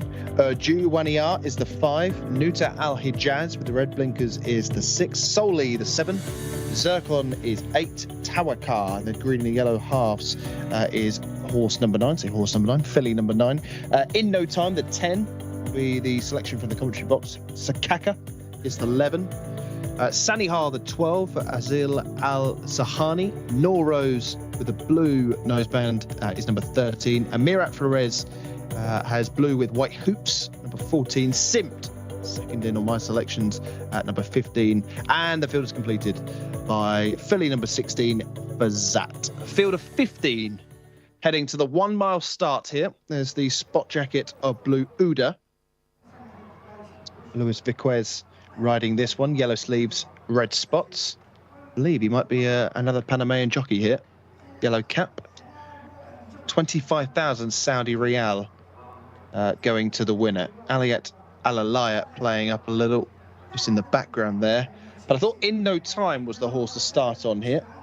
This is horse number 10 on the race card. Absolutely flew home last time out. A bit too late in the day to finish second. And I thought that was probably the leading line of form here. Huberto Ramos seeking a double here. Drawn in 10. Of course, we're back to cloth numbers corresponding to gate numbers, not a handicap here. So In No Time certainly topped my list, predominantly black silk. It's got white seams on the sleeves, but drawn very much in the centre. Thought Simt was interesting. I called this one home a couple of weeks ago to finish 4th. Ran with an inside bid that day. It's drawn 15 here. But again, it was just a little bit too little, too late. But certainly caught the eye, actually, on the rail was the 2 runners ahead of affairs in that race began to fall away and begin toiling. And the winner was produced out wide. But Simt certainly caught the eye towards the fence and would certainly surely be a leading player here. There was all these fillies looking for horse number 1. Another one to mention was Noor Rose, white and blue halves, red sleeves, has a blue noseband. Didn't run too badly on her racecourse debut 3 weeks ago at meeting 19. She finished 6th. But she's very, very unexposed. She's probably the least experienced of all of these. And I thought Noor Rose was certainly worth another play. Drawn in 13. There's the bottom one, Fazat, 16. Sort of two-tone blue colours, turquoise, dark blue cap. Fazat with the noseband. Was 3rd on debut, but has struggled in 2 runs since. You can see the white chevrons on the black jacket of Zircon. Very similar to my selection, In No Time. So we'll catch that one down at the start. But just taking a bit of time to get there is Tawakar. On the left, the picture might have just disappeared now. But there's the white braces of In No Time, bottom left. That might be the selection there. But we'll catch that down at the start. 1 mile is the trip here. So our longest of the evening so far. We race over a mile in our next race, which is an Arabian contest. And then we're over a mile and a quarter and a mile and a half for our final 3 races. Just looking at number 11 there, Sakaka had a bit of a white face, which we'll come back to in just a second. Here's In No Time then. Here's the colours to get used to. So there are white seams on the sleeves. And as I say, this is a really good effort. Just keep an eye on her. She absolutely flies home to get second here. I mean, she's probably already in second now, but just look at the way that she hits the line. She really understands the job the closer she gets to the finish. And look, the jockey's not that animated on her, just sort of pushing and shoving. And she really keeps on to her task. And look, there's plenty more ability in there. Surely there were 10 lengths back to the remainder that day. And In No Time surely has a good chance here. I say surely. You're looking for bits and pieces of form that add up. And she has certainly improved from her debut effort. Here then, we have Zircon. Again, similar jacket, white cap, this one. So easy to distinguish, rather. 5 runs this year. This is probably the pick of those. Again, inside bid here. Finishes 3rd, matching what she did a week prior to this. I think she just needs a little bit extra. But again, this might be good enough to win a race of this nature. The front 2 have already gone, but Zircon continues as several others are coasting across the line. Zircon really does hit the line pretty well. Okay, beaten the best part of 8 lengths, but has shown ability on multiple starts this year and has been placed in 4 of the 5 runs this year. So again, a good angle going into this. Thurb Aun Timiat is the rider for horse number 8. It's horse number 4 in the centre there. Blue Uda is just being double checked over as the rest of the runners are circling and mostly behaving, but In No Time.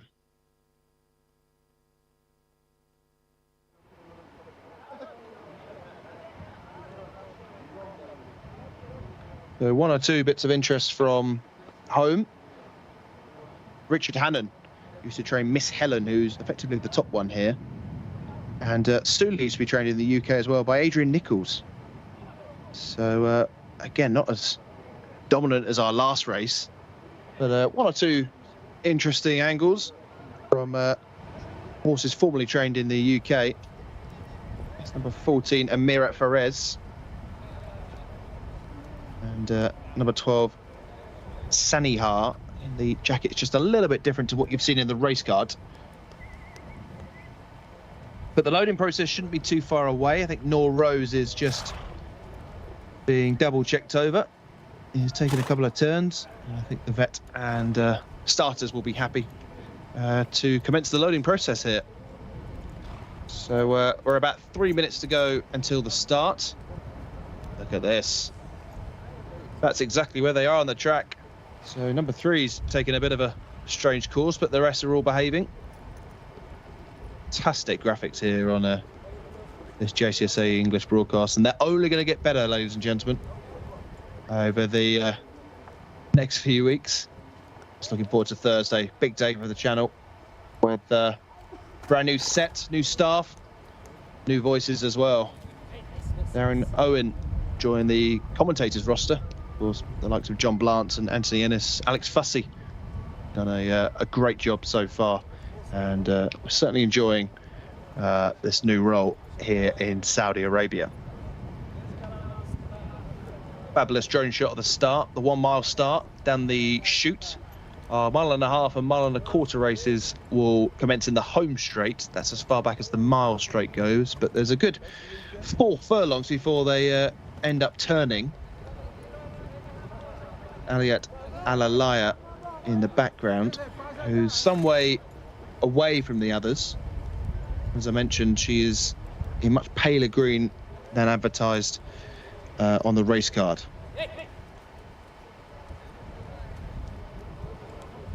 First sighting of Solly, formerly trained with Adrian Nichols, as we mentioned. 4 runs so far, no wins, but 2 decent efforts. She's had a short break, decent draw today.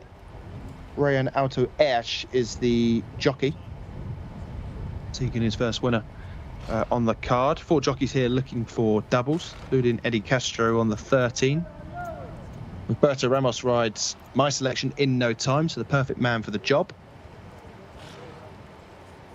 Someone's just been taken off. I think that was Aliat Alalaya in the background, who isn't with the rider at the minute. Just off the picture, it's sort of the back right of screen. There's Nor Rose, who'll be loaded up next. One or two just misbehaving here. Of course, lots of inexperienced horses here. They're all 3 years of age. They're all still yet to get their head in front. There's Blue Uda going forward. Just the one run so far, but you would have thought she's seen the racecourse on plenty more occasions based on her behaviour. It's the red blinkers of Nuta Al Hijaz. Still yet to see Aliat Alalaya line up with the others. Tabakar will be next. So we'll see if stall 3 has anybody in it come the start, because Aliat Alalaya was walking around without Al-Matib. Looking for the horse with the light green and the yellow diamond. Zircon's in. Nice and easy. There's the top of the head of Hamza Saad. There's the 3. So it looks as though all 15 run here. No reserves. So our smallest field of the afternoon so far. Just the 15. Still got 5 to come forward. The others waiting patiently. We've only just gone past post time, to be fair. And it does feel like they have been loading up for some time. Nor Rose is coming forward just away from this shot. Spectators grabbing pictures and videos. Here's the grey. This is Urju Waniyar, one of 2 greys in this lineup. Sakaka also at the back. Urju Waniyar just causing a little bit of trouble and kicking out. Certainly don't want to be on the rear end of one of these horses when they're kicking out like that. But again, stalls handlers immaculate. 2 left to slot forward. There's a selection in no time. I think we're overdue a winner here.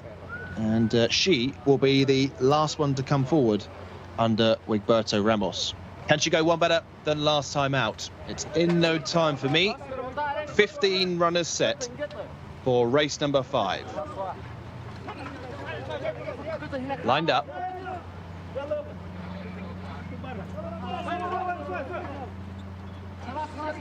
Flags aloft. Kicking off in stall 2 is Aliat Alalaya. She's calmed down now.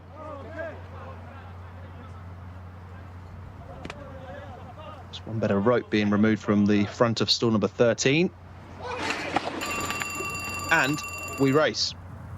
We're off and racing then for race number 5 through the centre. The white cap of Zircon is certainly one of the first to show. It was a good clean line from the stalls and fanning across the track. The widest of all is Fazat, who's one of the first to show. The red sleeves of Nor Rose through the centre, and also Amirat Ferez. So the pace is certainly coming from out wide here as they clock the best part of 60 kilometres an hour. And it's the red sleeve jacket of Nor Rose who has a very narrow advantage to Simt, probably about 2nd or 3rd now. Black jacket also there is in no time with the noseband.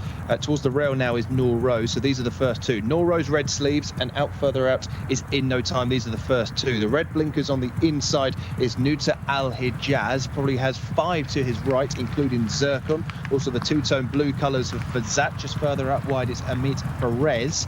Just in behind these runners we have the pink jacket of Soli. The back marker, who is totally tailed off at this stage, is Sanhihar. So probably 15 lengths first to last here as they completed their first 600 metres and already turning for home here. The red sleeve jacket of Nor Rose has challengers on either flank. The first one to commit for home is in no time. Back towards the rail is Zircon. Then staying on into 4th now is Simt, the purple jacket of Soli. And then comes the white and green, that's the grey horse of staying on Sakaka. But turning for home then, and it's in no time. Who's in front here by about 2.5 lengths. Staying on is Sakaka into 2nd. Back towards the inside rail is Zircon. And it looks as though it's race over for the rest of them in no time. Is striding up towards the line, winning by about 2 lengths at this stage. In no time, goes on to win easily. Zircon got up for 2nd. It was tight for 3rd. I think Sakaka has just prevailed from that battle. But that was an easy ride in the end from Wigberto Ramos. Double on the card for him. In No Time. Looked to win her last time out, didn't she? And she's broken the maiden tag. Zirkin's won pretty well in second, but it's another placed effort for her. And Sakaka made good late grounds, I believe, into third. 1 3/4 lengths is the winning distance again. But Sakaka back in third. Not a bad effort on her racecourse return. She's been off a little while now under Alexis Moreno. But the winner is In No Time of race number 5. Probably our easiest winner of the night so far. And both horses we actually flagged up before the race have filled out the first 2 placings. Don't tell us that we don't tell you, ladies and gentlemen. As In No Time wins by 1 3/4 lengths over Zirkin in second. And back in third was Sakaka, and they were clear of the remainder.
big double for Wigberto Ramos, who rides in no time in race number 5.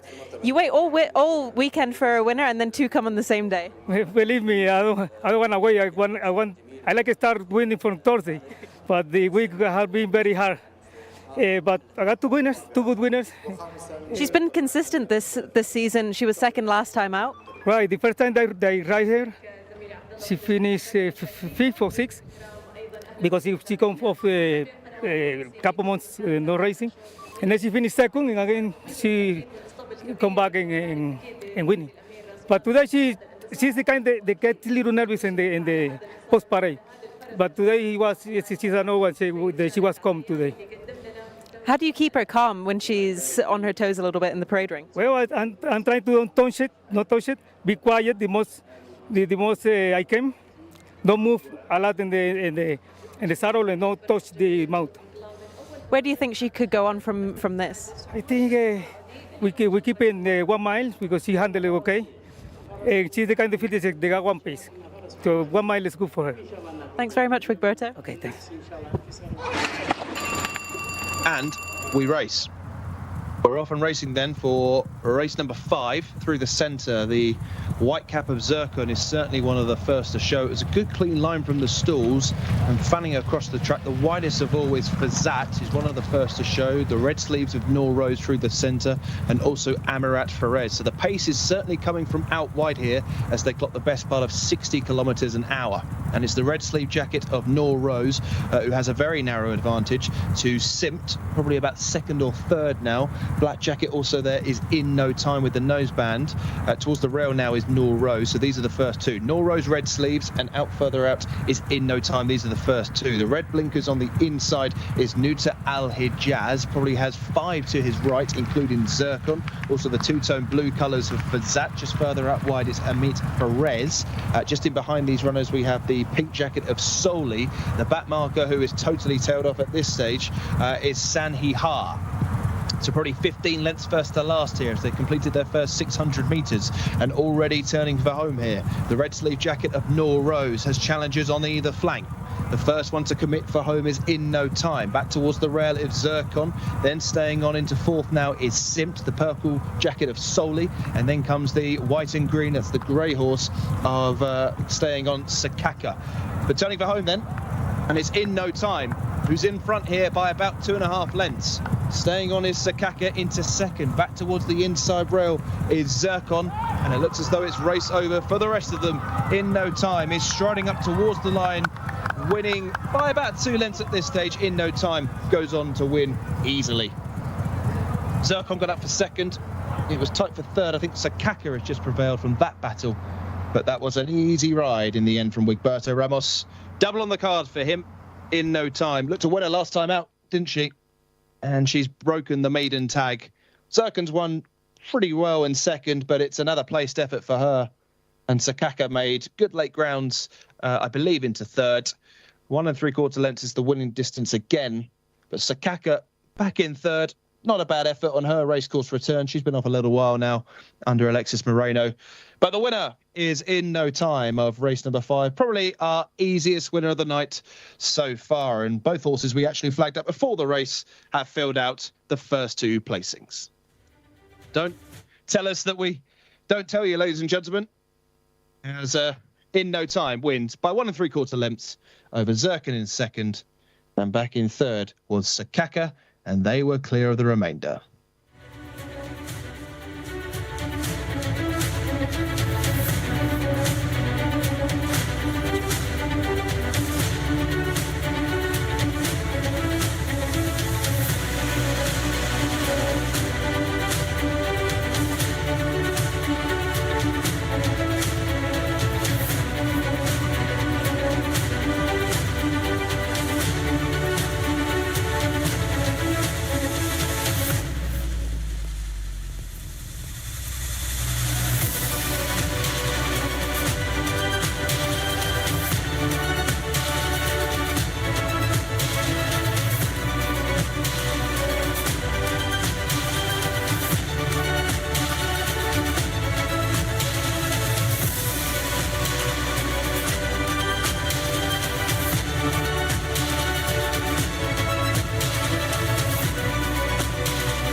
Runners assembling for our 6th contest, once again over the mile, but this is a race for Arabian horses. It's an open race for 5-year-olds and upwards, open to fillies and colts, although I don't think we've got any fillies in here.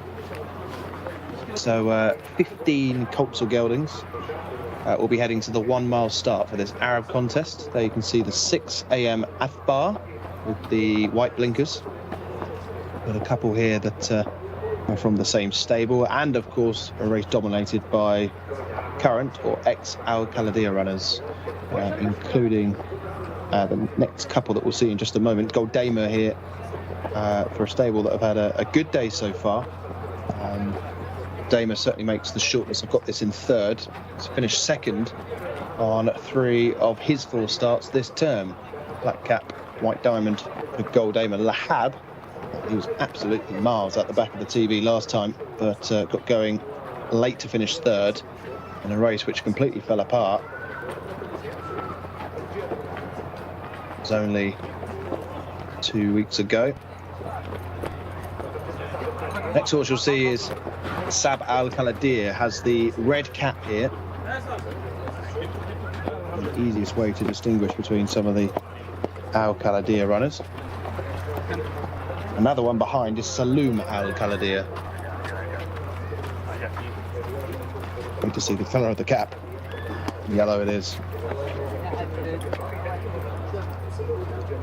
The yellow cap for Saloom Al Khaladir.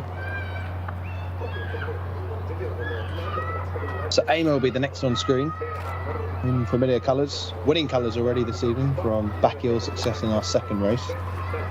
The white blinkers for Aima. 4 more left to see. Tiny little horse, Aima, isn't he? Al Qasa, Ahmed Al Azari. Jacket with the white spots.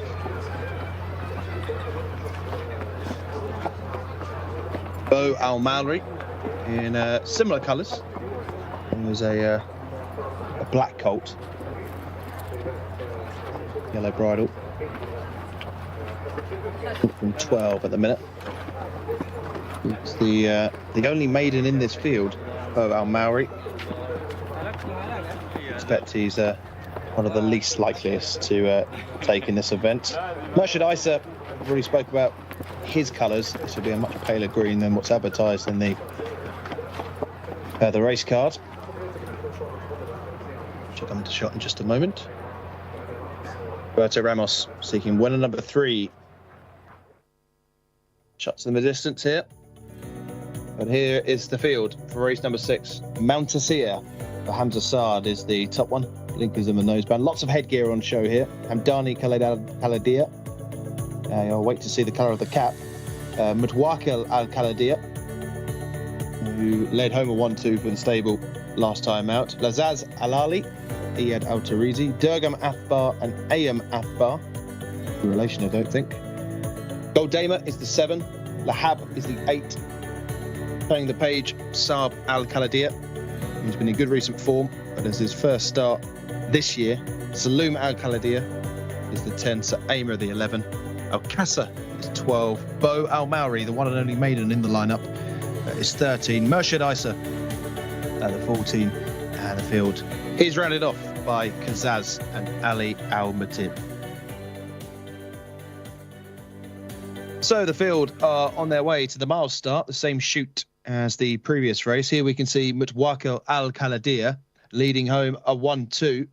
But you'll see over on the inside is a re-rally from this horse. So he is passed, but then gets back up on the line. And a really good attitude. They've gone miles clear of the remainder. It doesn't look likely now, does it? But he sticks his grey nose out to beat his old stablemate into second. Some further form here. This is Hamdani Khaled Al-Khaladia beating horse number 5, Durgan Athbar. And again, it's a 2-horse race, in fact. Not too many get involved. But on this form, Hamdani Khaled Al-Khaladia has Durgam Athbar at bay, but not by far. This is at Riyadh, of course. You can spot that with the turf in the background.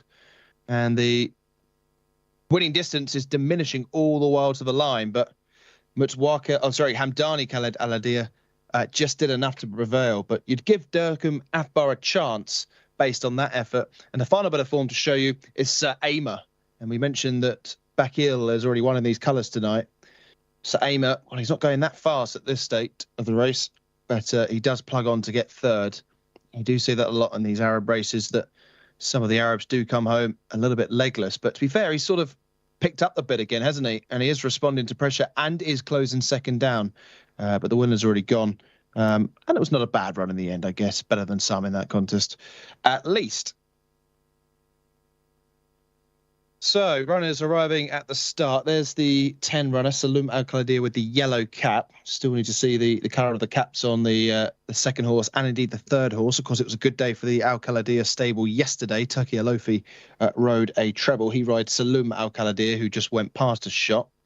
That was number 13, Bo Al-Mauri, the only maiden. Surely going to be outclassed here. Red cap there of Saab Al-Khaladia and also Al-Qasa. That gentleman there is doing exactly what I'm doing and just one by one ticking off the horses that walk past. There's the 3. So it looks as though the 3 has the first colours of the Al-Khaladia stable. Black cap. Just need to see number 2. Saloom Al-Khaladia just being checked over as the sun begins to set shortly. I'd like to be on here at Taif. Good Arab race coming up. 95,000 Saudi Riyal. And we're about 2 minutes away from post time. The final few runners are getting to the start. That's Murshid Isa, the yellow diamond. And similar colours, the yellow sash of Kazaz. 2 wins from 8 starts, but no better than 6th in 2 starts this year. Green blinkers for Kazaz. So all 15 have made it to the post. It's quality all the way now between now and the end of the card. Our next race is worth 135,000 Saudi Riyal, probably the second best race of the night, behind race number 9, which is still to come much later. But the final few minutes of sunlight here at Taif. Will the light come on, presumably ahead of our next race. Goldama just being checked over. So too is Hamdani Khaled Al-Khaladia. Didn't to see much of a differential between the 2 and 3. It looks as though they're both in black caps, but Hamdani Khaled Al Khaladiya, who has the first colours of the Al Khaladiya stables, has the normal V, whereas Mutawakil Al Khaladiya has the inverted V, meaning he was formerly of the Al Khaladiya stables, still owned by Al Khaladiya, but has the inverted V, which, interestingly enough, is the only differential between the two, although the 3 does have the blinkers on. But certainly a challenge for the commentator to distinguish between the 2, and that they're drawn next to each other as well. So certainly going to be an interesting race. 1 mile ahead of them. The loading process is underway. So Aimer is already in. Next to load is I Am Athbar, blue jacket, white spots. Bo Al Maori going in, so to Kazaz. Lovely colours there of Lazaz Alali. Blinkers matching the jacket. Got the pink socks on as well. Trots in nicely. Gold Aimer is next. Al-Qasa and Lahab with a somewhat darker jacket than what you can see in the race card. It's more of a black jacket with pale epaulets and sleeves. So a little change, maybe a colour change in fact. Saab Al-Khaladiya will be one of the last, and Hamdani Al-Khaladiya, first colours of the Al-Khaladiya stable. You'll hear that name a lot in the next 2 minutes, I'm sure. 15 loaded then.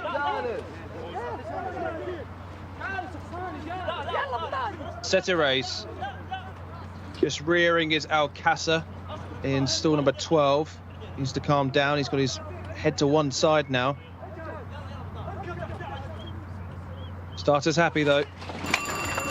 And they're off and racing. Slow away was Lahab from stall number 8 and has already been chased along and given 1 or 2 reminders at the back of the field. But one that got a good start toward the inside was Mountaseer in the orange and blue colours, next to the first colours of the Al Khaladiya stable. That's Hamdani Khaled Al Khaladiya, now just being preceded by Mutawakil Al Khaladiya. So 2 of the Al Khaladiya runners towards the head of the affairs. The yellow cap is Saloom Al Khaladiya. To his right is Al-Qasa, and the extreme right, or extreme left now as we look, is Kazas. Just worse than midfield then is Aimer, white jacket with the green sleeves. Lahab has made up a few places. It's just preceded by the pink jacket of Lasaz Ali. Much towards the back of the field is Bo Al Mari. He's back there with the blue jacket of I Am Athbar, and also towards the rear is Goldamer.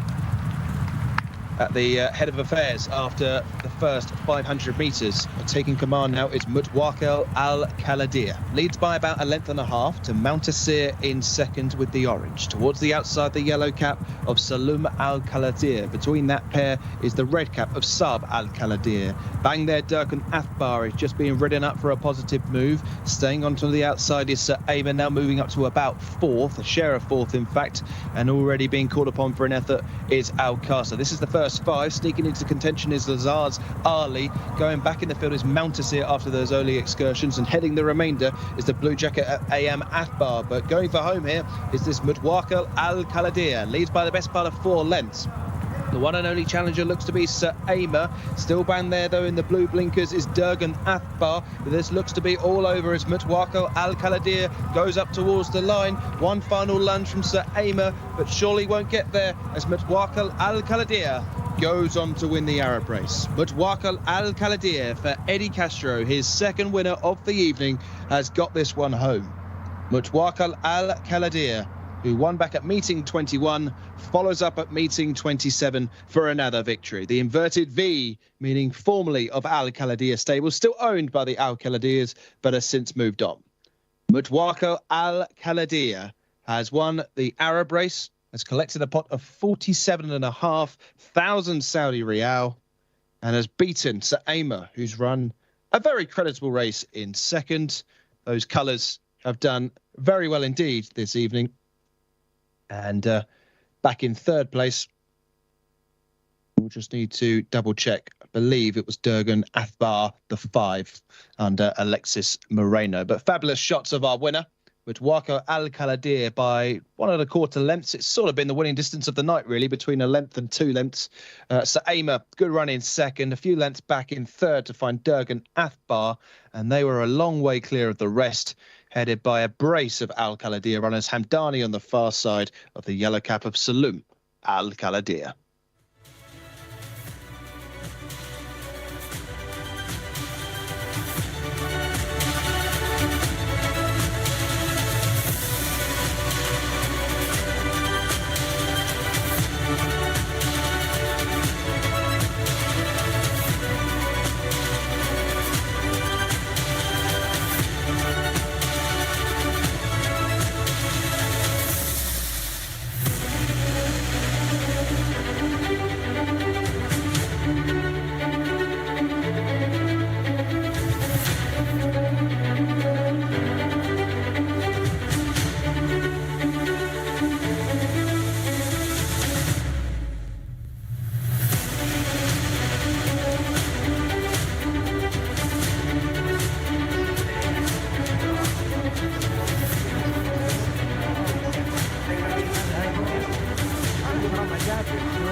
Well, he breaks sharks, and leave it on. So it's good. Good job. Create and finish. Good job. No.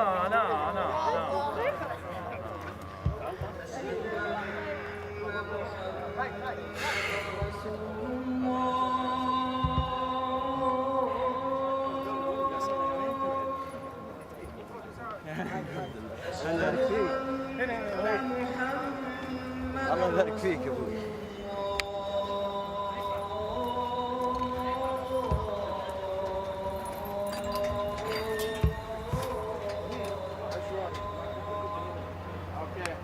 Yes, sir.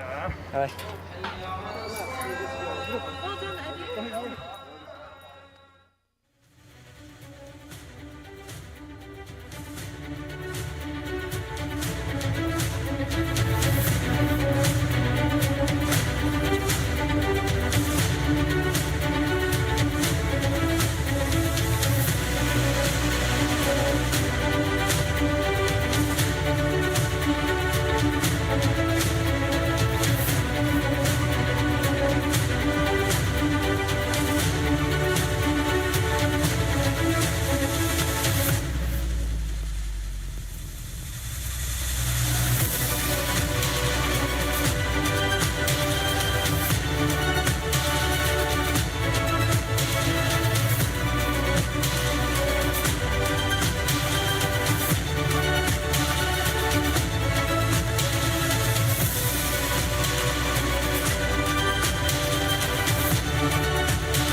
another double on the card, this time for Eddie Castro in race number 6 after winning on Mutawakil Al Khaladia. You must have been very confident because he was the highest rated horse in the race. Yeah, he's very comfortable. He's very good and very comfortable in the race. And it's early today, so I know I have a lot of horse. And last time he beat nice horse too, so he come back great today again. Did the trainer give you any instructions before the race on how to ride him? Yeah, I think the horse want to go. But my horse very good. They got a decision, so thank God at the right time.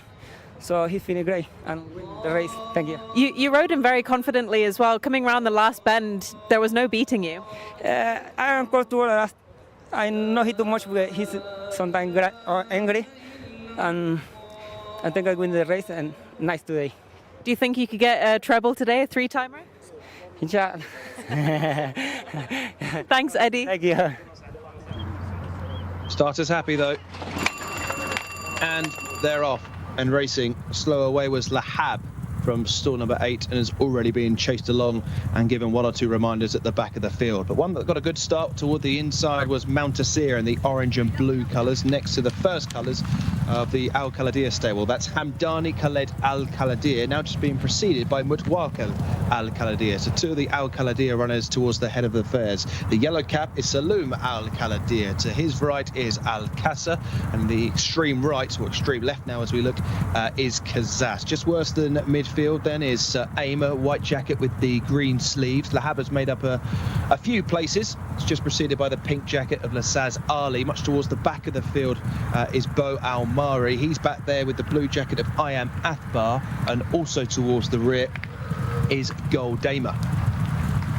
At the head of affairs after the first 500 metres. Taking command now is Mutawakil Al Khaladir. Leads by about 1.5 lengths to Mountaseer in second with the orange. Towards the outside, the yellow cap of Saloom Al Khaladir. Between that pair is the red cap of Saab Al Khaladir. Bang there, Durkan Athbar is just being ridden up for a positive move. Staying onto the outside is Sir Ayman, now moving up to about 4th, a share of 4th in fact, and already being called upon for an effort is Al Jcsa. This is the first 5. Sneaking into contention is Lazaz Ali. Going back in the field is Mountaseer after those early excursions, and heading the remainder is the blue jacket at AM Athbar. But going for home here is this Mutawakil Al Khaladir. Leads by the best part of 4 lengths. The one and only challenger looks to be Sir Aymer. Still banned there, though, in the blue blinkers is Durgan Athbar. But this looks to be all over as Mutawakil Al Khaladir goes up towards the line. One final lunge from Sir Aymer, but surely won't get there as Mutawakil Al Khaladir goes on to win the Arab race. Mutawakil Al Khaladir for Eddie Castro, his second winner of the evening, has got this one home.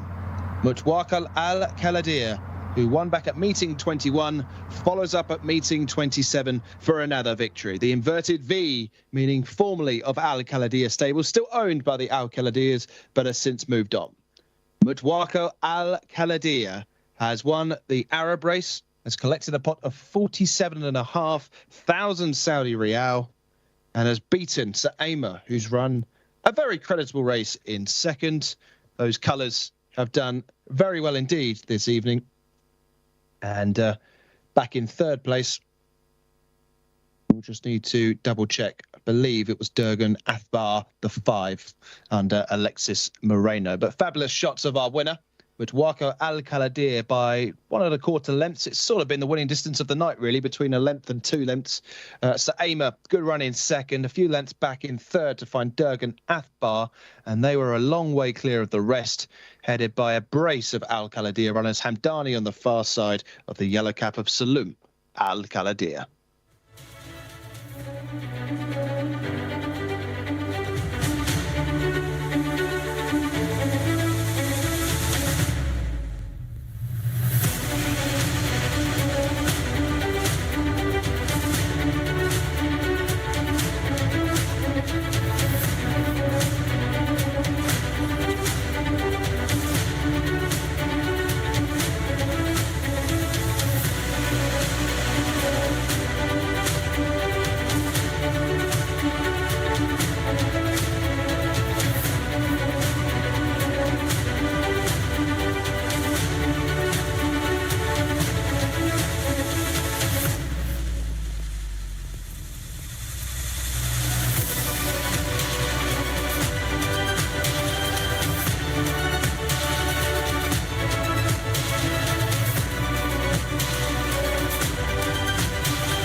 Race number 7 is around about 10 minutes away. As you can see, the runners are circling in the paddock ahead of our next contest, which is a handicap 0 to 85. 3 years and upwards. Open to fillies and colts. We've just got the one filly, in fact, Taif, who is horse number 12. This is for local imported horses, lots of imported horses from overseas, which we'll come to pretty shortly. They're headed by the top one. Carry the most weight of 62 kilos. Again, there's only 5 kilos between the entire field. Antelope Canyon, formerly of Andre Fabre in France. Pugin is the 2. Tattered Flag, 3. Good night for the owner so far. The Al Malek Al Sabah colours. Mutassim is the 4. Wesh Awala is the 5. Emblem Game, 6. Kakali Warrior, who's formerly trained by Daryl Holland back in the UK, is the 7. Out of the Gurkha, hint of the name. Tricolor is the 8. Over the page to Moshahir, I should try and say again. The 9. Taking Names is the 10. Aguaplano is the 11. Tabhath, the only filly, out of Premium Tap. Just You Wait, out of Debawi, is the 13. Canoe, the 14. Neptune Seas, the 15. Out of See the Stars. These colours have had a good few weeks, but not too many runners today. Summer on 7 Hills, formerly with Richard Hughes back in the UK, is number 16. Dark Scimitar is the 17. And Thalik is the 18. So a full field of 18 for our 0 to 85 handicap, meaning we don't need the reserves of 19, 20 and 21. It's horse number 16 there in the blue blinkers. That is Summer on 7 Hills, as we mentioned, formerly trained in the UK by Richard Hughes. 4 wins from 18 career starts. There's Dark Scimitar, just the 1 win. Mohamed Al-Daham in the saddle. Formerly trained by Marco Botti, who's going to know a few of these runners actually, as there are 3 in the lineup. Also horses 7 and horses 11. The former Marco Botti runner, so I wonder if he's casting an eye over these. As the green jacket of the top one, Antelope Canyon. Formerly trained in France, but rarely been on the racecourse. Must have had some kind of injury trouble. Pugin certainly seen the racecourse. 3 wins from 23 starts. Formerly trained, you won't believe this, in Ireland, in the Jcsa colours, famous for national hunt racing, of course, over in Ireland. We see plenty of those runners at the likes of Cheltenham and Aintree. Joseph O'Brien used to have Pugin. He's now a 6-year-old and running over 1.25 miles in this 0 to 85. He was trained on the flat, I believe, for Joseph. So interesting to see how he takes to this. He came from absolutely nowhere to record a victory back at meeting 17, going 9 better than his return. And we'll check out that run in just a moment, because it really was unbelievable. And Ryder, this is over the 1.25 mile start, so they'll be heading halfway down the home straight. Here's this run, Pugin, who's absolutely flying. It doesn't really show the whole story, because if you were to whiz it back another furlong, he's absolutely flying down the outside, coming from nowhere. He's got a very high head carriage, this horse, but plenty of ability based on this. He drifts from one side of the track all the way over to the other, and still the horse is looking awkward. Credit to the jockey this day, because what an effort it was. But if you were to watch that race again, even from the start, and to see how much ground that horse made up, there's plenty of ability underneath that bonnet. And if he puts it to good use, he'll be hard to beat. Here's the 3 Tattered Flag, formerly with John Gosden back in the UK. Owner having a good night. And again, another horse who's flying down the outside. Tattered Flag gets 4th here. This is back at Riyadh earlier on this season. But when he gets into a straight line, he really does pick up well. And he is just going to empty a little bit inside the last 150 metres and surrenders 3rd to the horse on the inside. But the winning distance isn't much. And the bare form figures don't really suggest he's beating half a length here. Doesn't really tell the whole story, does it?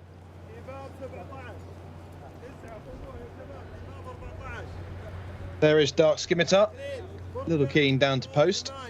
Final horse we can chat about is Tricolor, who ran back at meeting 17, finished 4th. This is a son of Twilight Sun, formerly with Marco Botti, as we mentioned already. But Tricolor, not a bad effort here.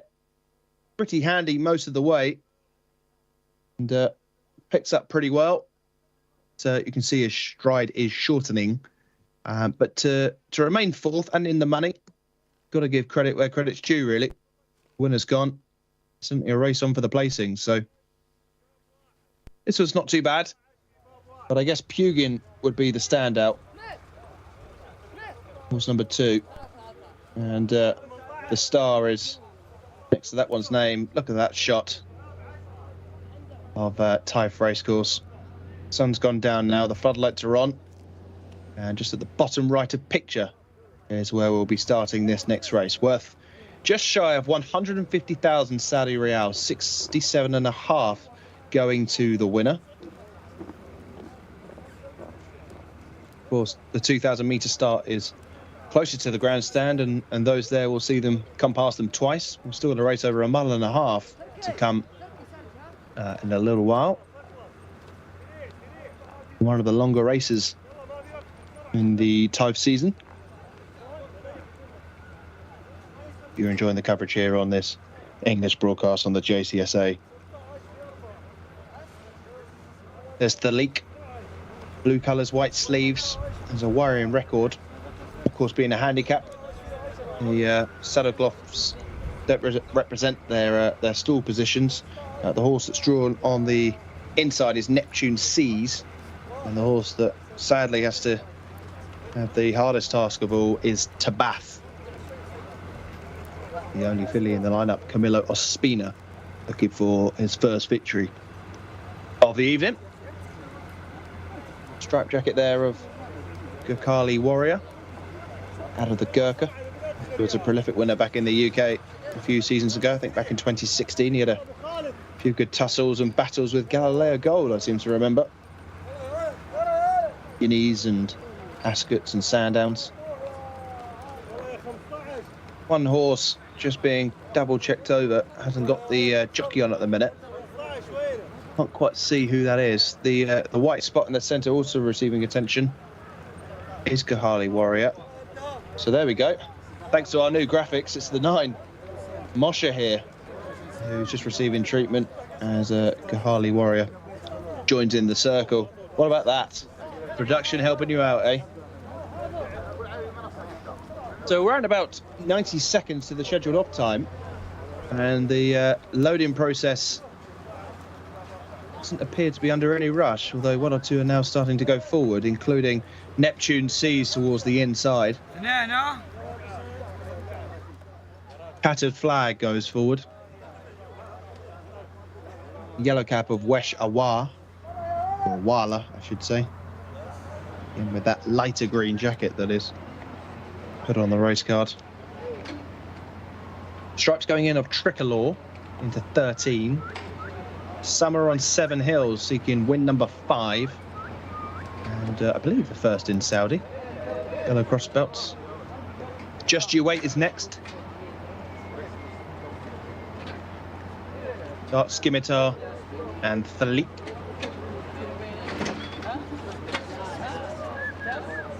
Moshe here and Taking Names, the next two. Ball field of 18 for our 0 to 85 handicap. As we mentioned, only 5 kilos between the top runner and indeed the bottom runner. 19, 20 and 21 all scratched as reserves. Berto Ramos and Eddie Castro, two jockeys seeking a treble, with Berto on the 18 here. Eddie Castro will have to wait a little later. Ride number 19. Aguaplano goes in, all in. Set a race.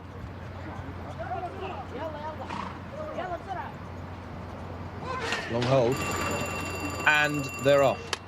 Racing over 1.25 miles. One of those that was slowest away was Canoed from stall number 15. The visor not really working early doors, as over on the far side, the all-green jacket of Aguaplano from stall number 2 got away best, just being tracked through there by Neptune Seas. So it's those drawn 2 and 1 that lead them early on. Just being chased up to be prominent is Taking Names, and it's Taking Names who has taken the advantage here off the very similar jacket of Aguaplano in second. Back to third is Neptune Seas, just being tracked through by the black colours of Moshe here, and these are the first 4. Back towards the rail is the very pale cap of Wesh Awala to sit in 5th position. Blue cap with a blue star on a white jacket of Just You Wait is 6th. The red cap, yellow colours is Dark Scimitar halfway down the field, and there's a little break back to the remainder. So on the front end, it's Aguaplano who leads, with Taking Names just a little out wide now, back to third. In between that pair is Neptune Seas, and they're about 6 lengths clear of the remainder of the group that are headed by Tabhath, who's got across from 18 to sit 4th now. Weshawala is back to 5th. Just cutting between runners is Tricolor to go 6th. Then staying into 7th is Dark Scimitar. One or two yet to really get involved include Mushtashim, who's now back to 7th. Going into 8th now is Good Harley Warrior, and Just You Wait is heading the second wave of runners. One or two hopelessly outpaced include Pugin towards the back of the field, and so too is Moshe here, who's completely disappeared. Now turning up for home then, Tricolor goes into the lead, challenged by Dark Scimitar on the outside. Going back into 3rd position now is Neptune Seas, but kicking for home is Tricolor. He's clear. He's miles clear. He's the best part of 10 in front now of Dark Scimitar in 2nd. Mushahim is back in 3rd, and then Wesh Awala. But the bird has absolutely flown here. He's motoring away here, Tricolor. Tricolor in a bloodless success. Ease down as well. Tricolor, the most emphatic winner of the night. Wins by, what, 15 lengths over Dark Scimitar in 2nd. Weshawala back to 3rd. Tricolor, wow, what a success. Adel Al-Faradi wins in a canter, took it up on the crown of the bend, and half the field couldn't really land a blow. Checking out the big screen. So far clear. And really good technique from this horse. It's got a lovely knee action for this surface. Adel Al-Faradi guides Tricolor to quite possibly one of the best rides we've seen at Taif over the last month or so. Absolutely bolts up here, doesn't he? It's going to be a long wait for the second. You're going to have to whiz it on here because Tricolor is miles clear of the remainder. Here's second. That's Dart Skimmeter, who's not run that badly. And in third place was Wesh Awala, the 5. Mushahim was 4th. 19.5 lengths is the winning distance. Thalik was best of the rest. But a facile success from Tricolor, who takes our 7th in a canter. That one will be going up for sure.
شكرا.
race number 7 is won by Tricolor, trained by Sami Al-Harabi. Wow, I'm speechless. 11 lengths. Thank you. Alhamdulillah, this horse very good horse for 2000 and 2400. 3-time run for Saudi Arabia. Before 2 weeks, or I think 3 weeks, finish 4. Today, mashallah, good run and win easy. I think, inshallah, best horse, bismillah. And he was trained in the UK by Marco Botti. How was he when he came to you? I call become trainer before no understand with the horse. I tell him for trainer before. I call me what you need, what the, mashallah, tabarakallah, today good run, mashallah. And he's Italian bred. It's not very usual we see Italian bred horses here. Yes, Italian, and no understand for Italian good run here, and best owner, mashallah, very good chance for good horse. Alhamdulillah. Thank you very much, Sami. Thank you, welcome, thank you. Long hold. And they're off. Racing over 1.25 miles. One of those that was slowest away was Canoed from stall number 15. The visor not really working early doors. As over on the far side, the all-green jacket of Aguaplano from stall number 2 got away best, just being tracked through there by Neptune Seas. So it's those drawn 2 and 1 that lead them early on. Just being chased up to be prominent is Taking Names, and it's Taking Names who has taken the advantage here off the very similar jacket of Aguaplano in second. Back to third is Neptune Seas, just being tracked through by the black colours of Moshe here, and these are the first 4. Back towards the rail is the very pale cap of Wesh Awala to sit in 5th position. Blue cap with a blue star on a white jacket of Just You Wait is 6th. The red cap yellow colours is Dark Scimitar halfway down the field, and there's a little break back to the remainder. So on the front end, it's Aguaplano who leads, with Taking Names just a little out wide now, back to third. In between that pair is Neptune Seas, and they're about 6 lengths clear of the remainder of the group that are headed by Tabhath, who's got across from 18 to sit 4th now. Weshawala is back to 5th, just cutting between runners is Tricolor to go 6th. Then staying into 7th is Dark Scimitar. 1 or 2 yet to really get involved include Mushtashim, who's now back to 7th. Going into 8th now is Harley Warrior, and Just You Wait is heading the second wave of runners. 1 or 2 hopelessly outpaced include Pugin towards the back of the field, and so too is Moshe here, who's completely disappeared. Now turning up for home then, Tricolor goes into the lead, challenged by Dark Scimitar on the outside. Going back into 3rd position now is Neptune Seas, but kicking for home is Tricolor. He's clear, he's miles clear. He's the best part of 10 in front now of Dark Scimitar in 2nd. Mushahim is back in 3rd, and then Wesh Awala. But the bird has absolutely flown here. He's motoring away here, Tricolor. Tricolor in a bloodless success guides Tricolor to quite possibly one of the best rides we've seen at Taif over the last month or so. Absolutely bolts up here, doesn't he? It's going to be a long wait for the second. They're going to have to whiz it on here, because Tricolor is miles clear of the remainder. Here's second. That's Dark Scimitar, who's not run that badly. And in 3rd place was Wesh Awala, the 5. Mushahim was 4th. 19.5 lengths is the winning distance. Thalik was best of the rest. But a facile success from Tricolor, who takes our 7th in a canter. That one will be going up for sure.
Penultimate race then is another handicap. It's a 0 to 75. 4-year-olds and upwards. Usual open race. Fillies and colts entered. Just the 3 fillies and the actual top 3 rated in the race, believe it or not.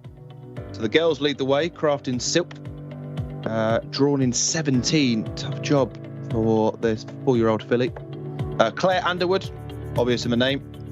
Blinkers and a noseband on, all green jacket. Shayam is third in. Yastaned the 4, Forgivable the 5. Monsieur Jumbo, certainly one of the leading players here, formerly with Kevin Ryan back in the UK. Certainly recognise that one's name. The only maiden in the field is Emblem Secret. Looks to have a mammoth task on his hand, 0 from 16. And Trivoli is the bottom one of that list, is the 8. It's very, very tough at the top of the handicap. All those on the first page, there's only 1 kilo that splits them. Top of the next page is Rajil, out of Ortard, I should say.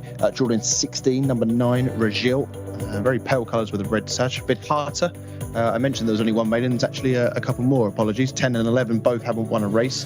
Al Hadram is the 11, so those 2 are also maidens, but the rest have all been victorious before, including Muradid, the 12, Modbeck, the 13, Auntie Margaret, the 14, Above Normal 15, Al Hayawi, the 16, and the final 2, Mullet Sunrise 17, Rich King 18, 19, 20 and 21, not required reserves.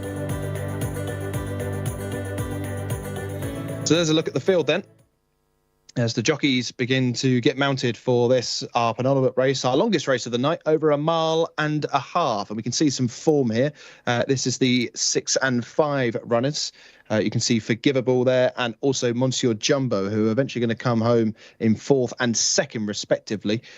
This is a good piece of form to use ahead of this race. It's a really good effort from Monsieur Jumbo to get up for 2nd. Again, look here, it's just going to disappear, but as soon as we get to the across the line, you'll see he's just got up for 2nd.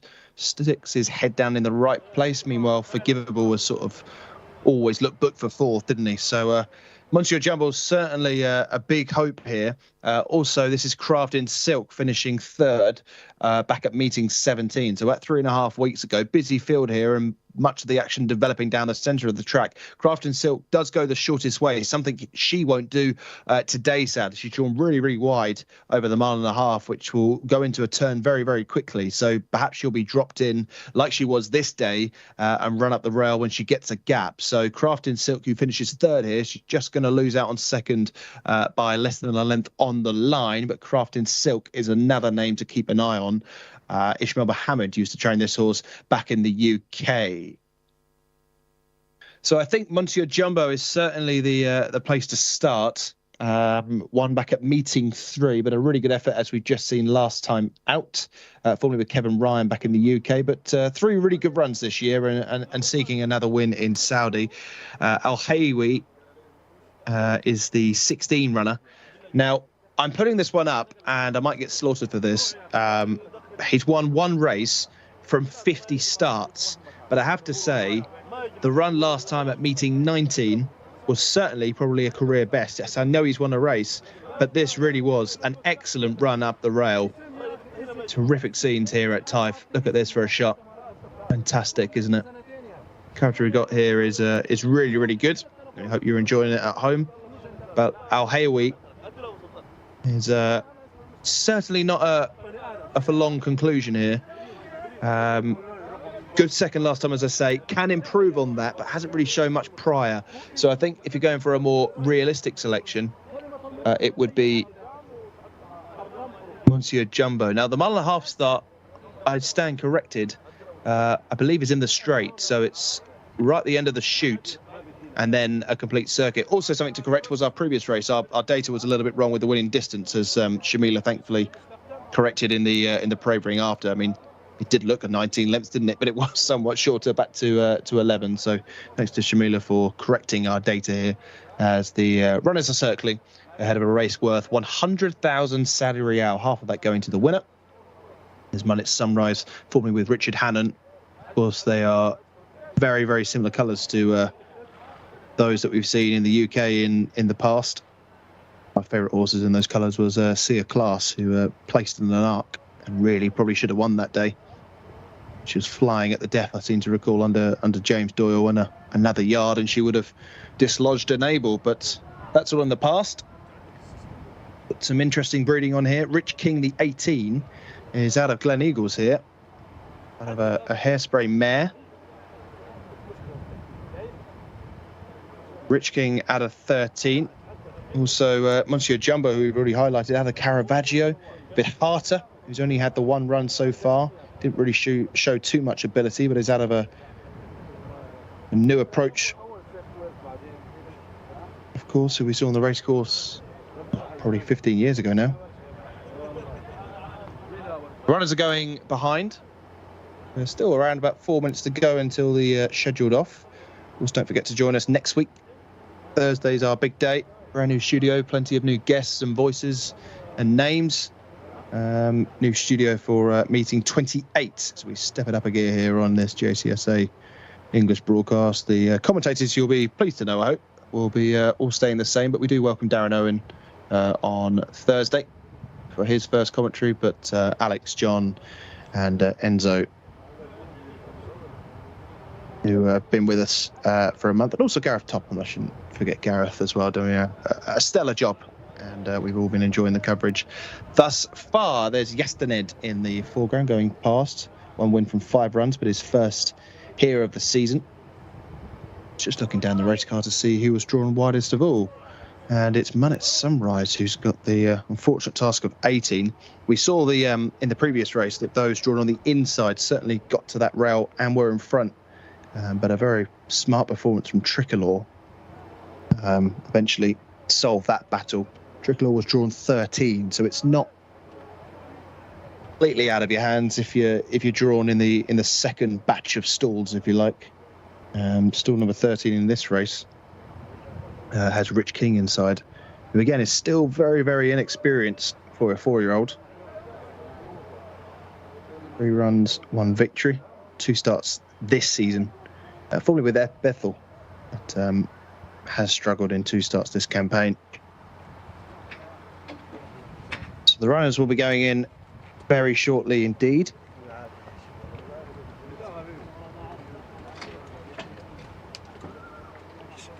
Local time of 7:48, meaning we're around 90 seconds from our scheduled off. 1.5 miles is the longest distance of the night. And they're loading pretty swiftly here. White dot are forgivable. Going in. Got more Al Khaladia action in our final contest. The Jcsa Challenge, over 1.25 miles still to come. Looking forward to that. In there was Rajil. And it's Sunrise into 18. Shayam into 2. Green with the white dot of Vidhata, one of those 3 maidens in this lineup. So an interesting handicap. Just under 3 kilos between the entire field here. Trivoli just causing 1 or 2 alarms for the stalls handlers. Blindfelder's got on.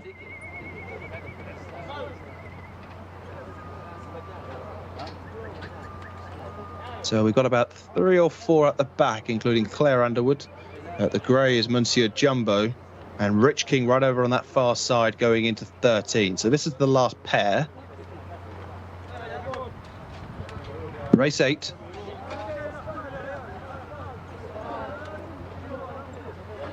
All in. 2,400 metres in front of them. Longest race of the night. Flags up. On rearing in stall 13 is Rich King, who's got a bit upset. He was off for a moment or two. Just being double checked now. All the others are waiting patiently. And they're off and racing. Awkward start by Monsieur Jumbo is certainly one of the back markers early on, so too Auntie Margaret in the cheek pieces. But one of the first to show was the all green colours there of Claire Underwood. Towards the inside is Muraded. These are the first 2. Then comes in the red and white jacket of Yastaned, and the black silks, or the black sleeves rather, of Al Hadiram, as they turn into the home straight for the first time, and they'll have a full circuit in front of them. So it's number 12 on the race card, Muraded, under Naif Al-Anazi, who has the lead. Claire Underwood there in second, and then the strike cap of Emblem Secret, 0 from 16 thus far, somewhat keen in the early stages to sit third. Modhek is now in 4th position, ahead of Yastaned in 5th, and just moving along the outside is Rich King. Fabulous drone shots here as they go past the starter and commence their way towards the back straight. Towards the back of the field early on, we have the orange colours of Crafton Silk, who was emerging from stall number 17. He's probably 17th in the run, just preceded by Mullet Sunrise, who is back there. So too is Above Normal, and the red and white sleeves of Auntie Margaret, who was the slowest away. So turning into the back straight then, they've got 1,200 metres left to go, so halfway through their journey. And it's the blue sleeves at the front, or blue and white sleeves at the front for Muraded. Leads by about a length to the orange colours of Crafton Silk. Actually, it was Trivoli who was towards the back of the field. Crafton Silk is actually towards the front. The stripe cap on the inside is Emblem Secret, still prominent. Orange sleeves of Motheg is 4th. Back towards the rail is Emblem Secret, who we've already discussed. Above Normal now beginning to tick off 1 or 2 rivals, and so too the red sash of Rajil. Sneaking into contention is Fat Trivoli, who has passed 5 or 6. I guarantee you it's Trivoli. There he is with the cheek pieces and the nose band. Under pressure is Auntie Margaret. sun. It's Sunrise now beginning to struggle, and 3 or 4 towards the back of the field are headed by Al Hawawi. But turning for home then, it's Crafton Silk definitely who goes into the lead by about a length. Towards the outside is Forgivable. Just beginning to struggle now is Muradid. Also beginning to pick up is Rich King, moving into third, but kicking for home here. 200 metres left to travel, and out in front, number 5 Forgivable, stretching on now. Staying on from out of the pack is Monsieur Jumbo. Can he chase down this leader? Crafton Silk is third, and then Rich King, but powering on ahead is Forgivable. He's surely not for catching inside the last 100 metres. The gap is about 7. Monsieur Jumbo closing in second, but all too late. Forgivable wins race number 8 under a confident ride in race 8 by Iyad Al-Tarizi to fend off Monsieur Jumbo. It was all too late for the 6. Turkey Alofi certainly not having the same luck as he did yesterday, but Forgivable, drawn in 14, made a move down the back straight, and was always in command inside the last 250. Forgivable wins. It's career victory number 2 for the 5 horse. Monsieur Jumbo back in second, and we'll clarify the later places for you in just a moment. But Forgivable wins. Blue jacket with the white spots, always pretty handy, but made the move around the far turn. Long race here at Taif, just over a circuit and a half of the track. It's that private little chute there we haven't seen before. So the best part of 4 or 5 turns, and Forgivable goes on to win. Monsieur Jumbo second, decent run though. He'll be winning next time out, 3.5 lengths of winning distance. And Trivoli has got up for third after a bit of a mix-up between the 2 orange jackets. Crafton Silk faded late on. But 3 ex-UK horses fill up the places of our penultimate contest.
All the others are waiting patiently.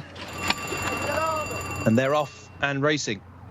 Awkward start by Monsieur Jumbo is certainly one of the back markers early on, so too Auntie Margaret in the cheek pieces. But one of the first to show was the all green colours there of Claire Underwood. Towards the inside is Muraded. These are the first two. Then comes in the red and white jacket of Yastaned, and the black silks, or the black sleeves rather, of Al Hadaram, as they turn into the home straight for the first time, and they'll have a full circuit in front of them. So it's number 12 on the race card, Muraded, under Naif Al-Anazi, who has the lead. Claire Underwood there in second, and then the strike cap of Emblem Secret, 0 from 16 thus far, somewhat keen in the early stages to sit third.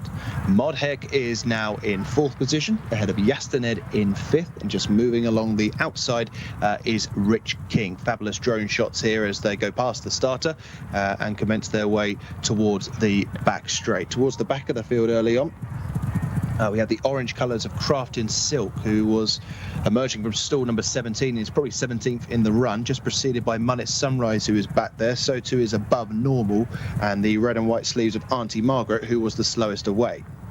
So turning into the back straight then, they've got 1,200 metres left to go, so halfway through their journey. And it's the blue sleeves at the front, or blue and white sleeves at the front for Muraded. Leads by about a length to the orange colours of Craftin Silk. Actually, it was Trivoli who was towards the back of the field. Craftin Silk is actually towards the front. The stripe cap on the inside is Emblem Secret, still prominent.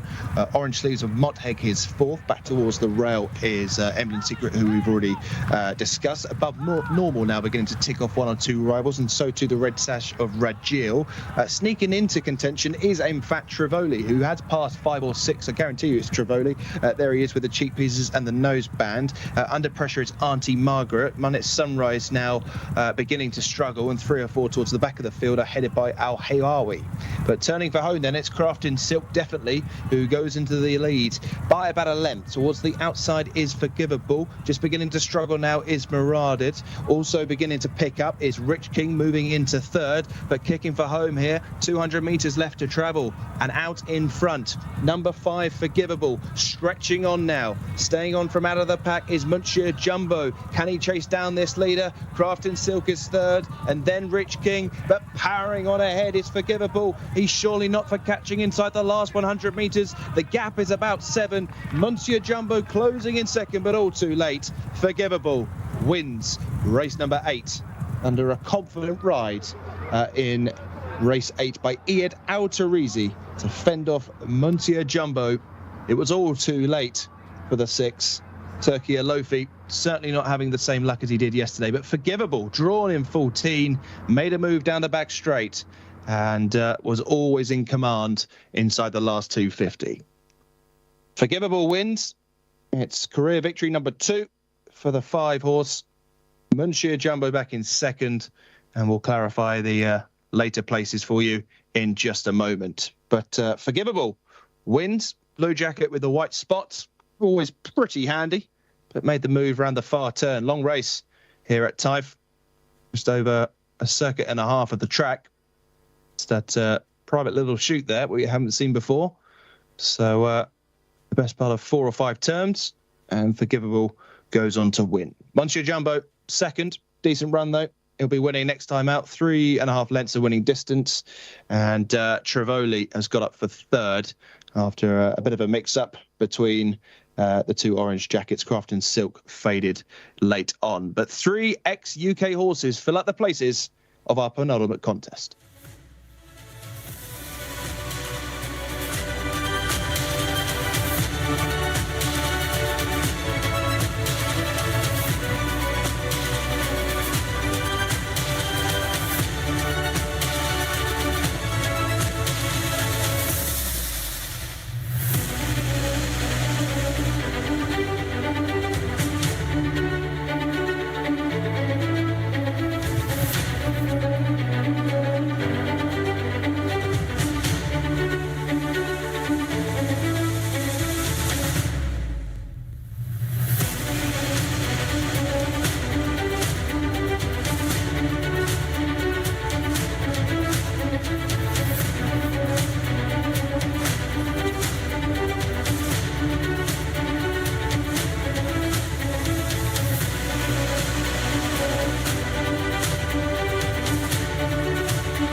blinkers on for Faritz Al-Jazi. Hatamat Al-Kaladir, not in Al-Kaladir colours.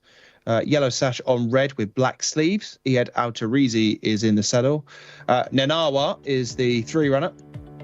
Bred in France, 3 wins from 5, including last time out. Jade de Fust is in at number 4. Wathabat Al-Kaladir, 8 wins from 16 starts. Second start this season. 6 is a nonna. 7 is Al Yao, who was an emphatic winner last time out, 13-length scorer back at meeting 20. Bint Galiat Al Kaladir, Fahid Al Faradi, and also Takdir the 9, blue cheek pieces, blue and white half checks jacket. Munir the 10, that noseband. Niara with the blue blinkers, blue sash on the jacket, and Nusamat Al Kaladir rounds off the field of 11 that go for our final contest. So 1.25 miles, they start in the home straight, race for about a furlong and a half, and then a full lap of Taif Racecourse now under the floodlights as the runners are parading for one final lap and the jockeys will soon be mounted. There is Faritz Al-Jazi, the Al-Kaladir runners, getting their instructions from trainers and connections. Doesn't seem to be too much differential between the silks, but there is a blue cap there. I'm hoping that will be for Bint Galiat Al-Kaladir, but it could be Nusamat Al-Kaladir. There they are, and it is Nusamat Al-Kaladir that has the blue cap here with the inverted V. So that's how you're going to distinguish between them. That will be Wathabat Al-Kaladir that just went past. Also Bint Galiat Al-Kaladir with the correct V. Speaking of Al-Kaladir, there's another one, Hatamat Al-Kaladir, but with a yellow sash on red, black sleeves and cap. Dalanir Al-Kaladir, a 5th Al-Kaladir, is the one and only non-runner. So I hope you've enjoyed our coverage here this afternoon and evening. Reminder, we're back on Thursday. One final chance to pick out a winner here. There's the blue with the yellow chevrons of Jade de Fust. Faritz Al-Jazi making her way to the start. All fillies here, as I mentioned, all 11 of them. Check colours of Nenawa. It's Morales, who won our opening contest, looking to mark the card here. Naif Al-Anazi, easy to spot, riding Al Yao. And I think Al Yao is the horse to beat here. Was a 2-time winner last year. Got off the market the second time of asking this term. And in some style, Al Yao. And he'll take some pegging back, or she'll take some pegging back if in the same form. There was a shot there of Munir. Bint Galiat Al-Kaladir making her way to the start. But aside from Al Yao, I think Nenawa is another one who won over course and distance back at meeting 18 in good style. She finished second on her return and then wasn't great a few weeks later, but bounced back to form last time out. She's a 7-year-old now and is very, very lightly raced.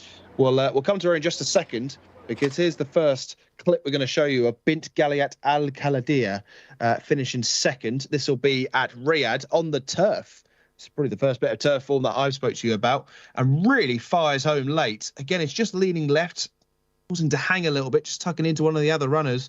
The winner is already away. Looks like an Al-Kaladir runner, doesn't it? But certainly the horse to take out of this race is the filly Bint Galiat Al-Kaladir, probably about 8 lengths off the winner, but got to the job later on and has been in the winners' enclosure plenty of times before. So that was a pretty decent run at Riyadh, but back on the dirt here. 2 that should certainly make the frame here. I'm going to go with Al Yao. I just thought that performance was very, very eye-catching last time. And hopefully is in the same sort of light going into this race. There's the home straight. So there's the first 100 metres they'll have to cover. Small field, so draw shouldn't be too relevant. There's Munir arriving at post. One start so far this season was 7th. But of course, with these Arab races, they do tend to be smaller fields than the fuller capacity of 18. 2,000 metres ahead of the runners here. In the centre, it's Takdir just being seen too. So too Hatamat Al-Kaladir. And also Wathabat Al-Kaladir. Naif Al-Anazi looking for a winner this evening. A rare cold evening for him. But, with Berto Ramos and Eddie Castro with doubles. Sadly, neither on the ride in this race. Luis Moraes can certainly double up.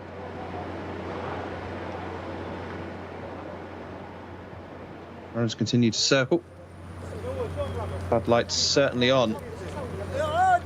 So the loading process will commence very, very shortly. Shortly indeed. Azil Azahani in the saddle.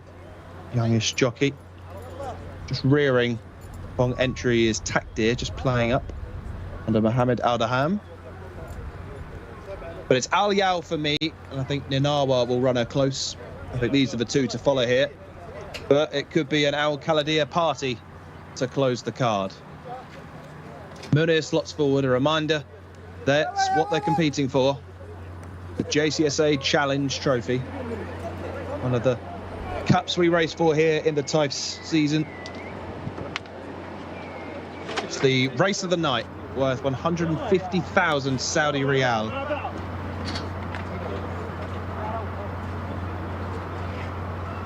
Usama Al Khaladia, Ninawa, and also Al Yao. Farid Al Jazi will go into stool number 1. Final two will come forward, bang on time here, 20 past 6 BST, 8:20 local time. The 11 Arabs are lined up, set, and they're off. Pretty decent start by the field. The one that will probably tuck in behind runners is Nusama Al Khaladia, extreme left of shot as we look. As in the opening stages, Wathabat Al Khaladia takes command. Leads by about a length towards the inside, the check jacket of Ninawa, and then the very pale blue of Takdir. These are the first three. Yellow silks of Al Yao sits fourth, and Naif Al Anazi. Back to fifth position is Nira, just keeping Nusama Al Khaladia wide. Then comes the yellow hoops of Jada de Fust. Has an Al Khaladia runner right next to her in the shape of Bint Galiat Al Khaladia. They're already well strung out. Towards the back of the field early on, we have the likes of Hatamat Al Khaladia, who's one of the last three. So too Faritz Al Jazi, and the overall back marker is Munir, as they've already completed their first 500 metres. Going into the back straight then. And still leading at the head of affairs is Wathabat Al Khaladia for Aldel Al Furedi, leading by about 2 lengths now to the red nose band in second of Ninawa. These have always been the front two, and also in third Takdir is yet to move position. Back towards the rail, the blue cap of Nusamat Al Khaladia now has shrugged off the attentions of Bint Galiat Al Khaladia. Then the yellow hoops of Jada de Fust. Yet to make any ground is Yahathamat Al Khaladia. Al Yao has already been a little bit scrubbed along towards the inside. At the back of the field is Nira, and there's another runner hopelessly outpaced, falling at the back of the screen, which is Munir. But they're tightly clustered at the front, but still yet to get past Wathabat Al Khaladia. The first challenger, Ninawa, now just being pushed along on the outside. Blue cap Nusamat Al Khaladia has made good ground now to sit on the rail. Reminder, she was drawn widest of all, but she's right on the inside now. Then comes the black cap of Bint Galiat Al Khaladia. It's an Al Khaladia party at the head of affairs as Hatamat Al Khaladia stays on as well. Look to the blue jacket of Takdir, who continues to stay on, and so too does Nira of 2023, and will have their hands on that trophy in the next few minutes. An excellent ride from stall number 8, sat close to the pace and took it up as where most do here at Taif on the crown of the bend. They rounded the turn, and Bint Galiat Al Khaladia went for home and was clear. 16 lengths, our biggest winning distance confirmed of the night. Farid Al Jazi got up for second. As I mentioned, Never Nira was towards the back of the field the whole way, and Nusamat Al Khaladia has held third in the end. Bint Galiat Al Khaladia has given a 1-3 for Al Khaladia. It's going to be a long, long way back to second, of which we'll see Farid Al Jazi, some nearly 20 lengths behind. Nusamat Al Khaladia third. Another Al Khaladia in fourth. That's Hatamat Al Khaladia, and Takdir back in fifth. That completes 9 races here at Taif Racecourse. I've been Mark Francis. I'll see you again very soon.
الله يبارك فيك. اصبر ما يبطلك ما انت لا كلك مبروك يا طلال كلك مبروك يا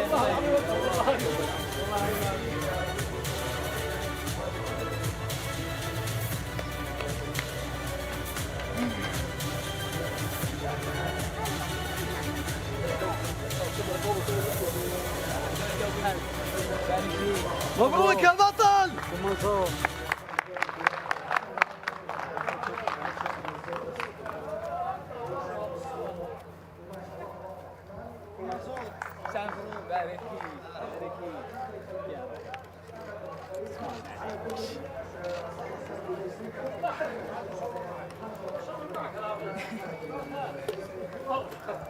انا محرص فهد وعاد قلت له هذول عيالك حبيبي يبارك فيك مبروك لك مبروك لك يا شيخ ما شاء الله الله يبارك فيك الله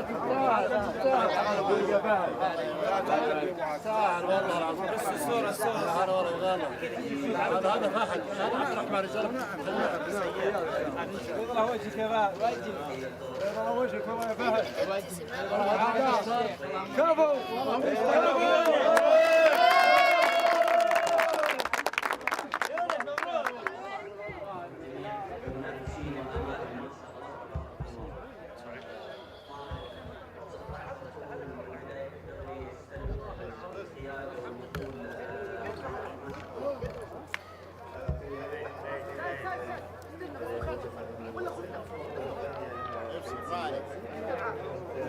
الله يبارك فيك يا رجال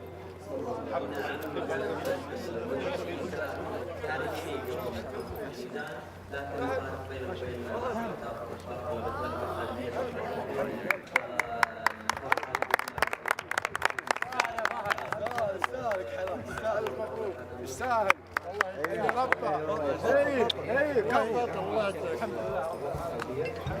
يبارك فيك قطع الزوز سهل طيب يبارك فيك جزاك خير ها بعد روحي انت الحمد لله ان شاء الله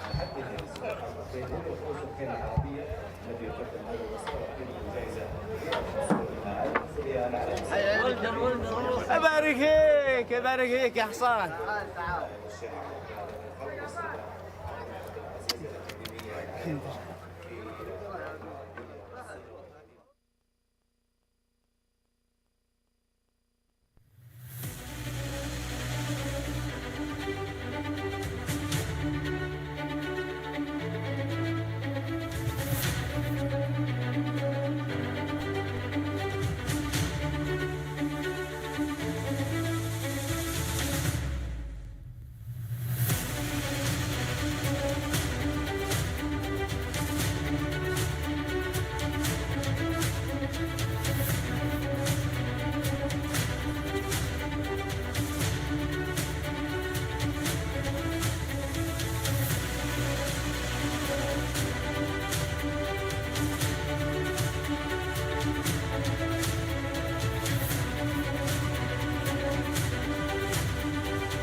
اوكي شباب علينا قبل العصر والله العظيم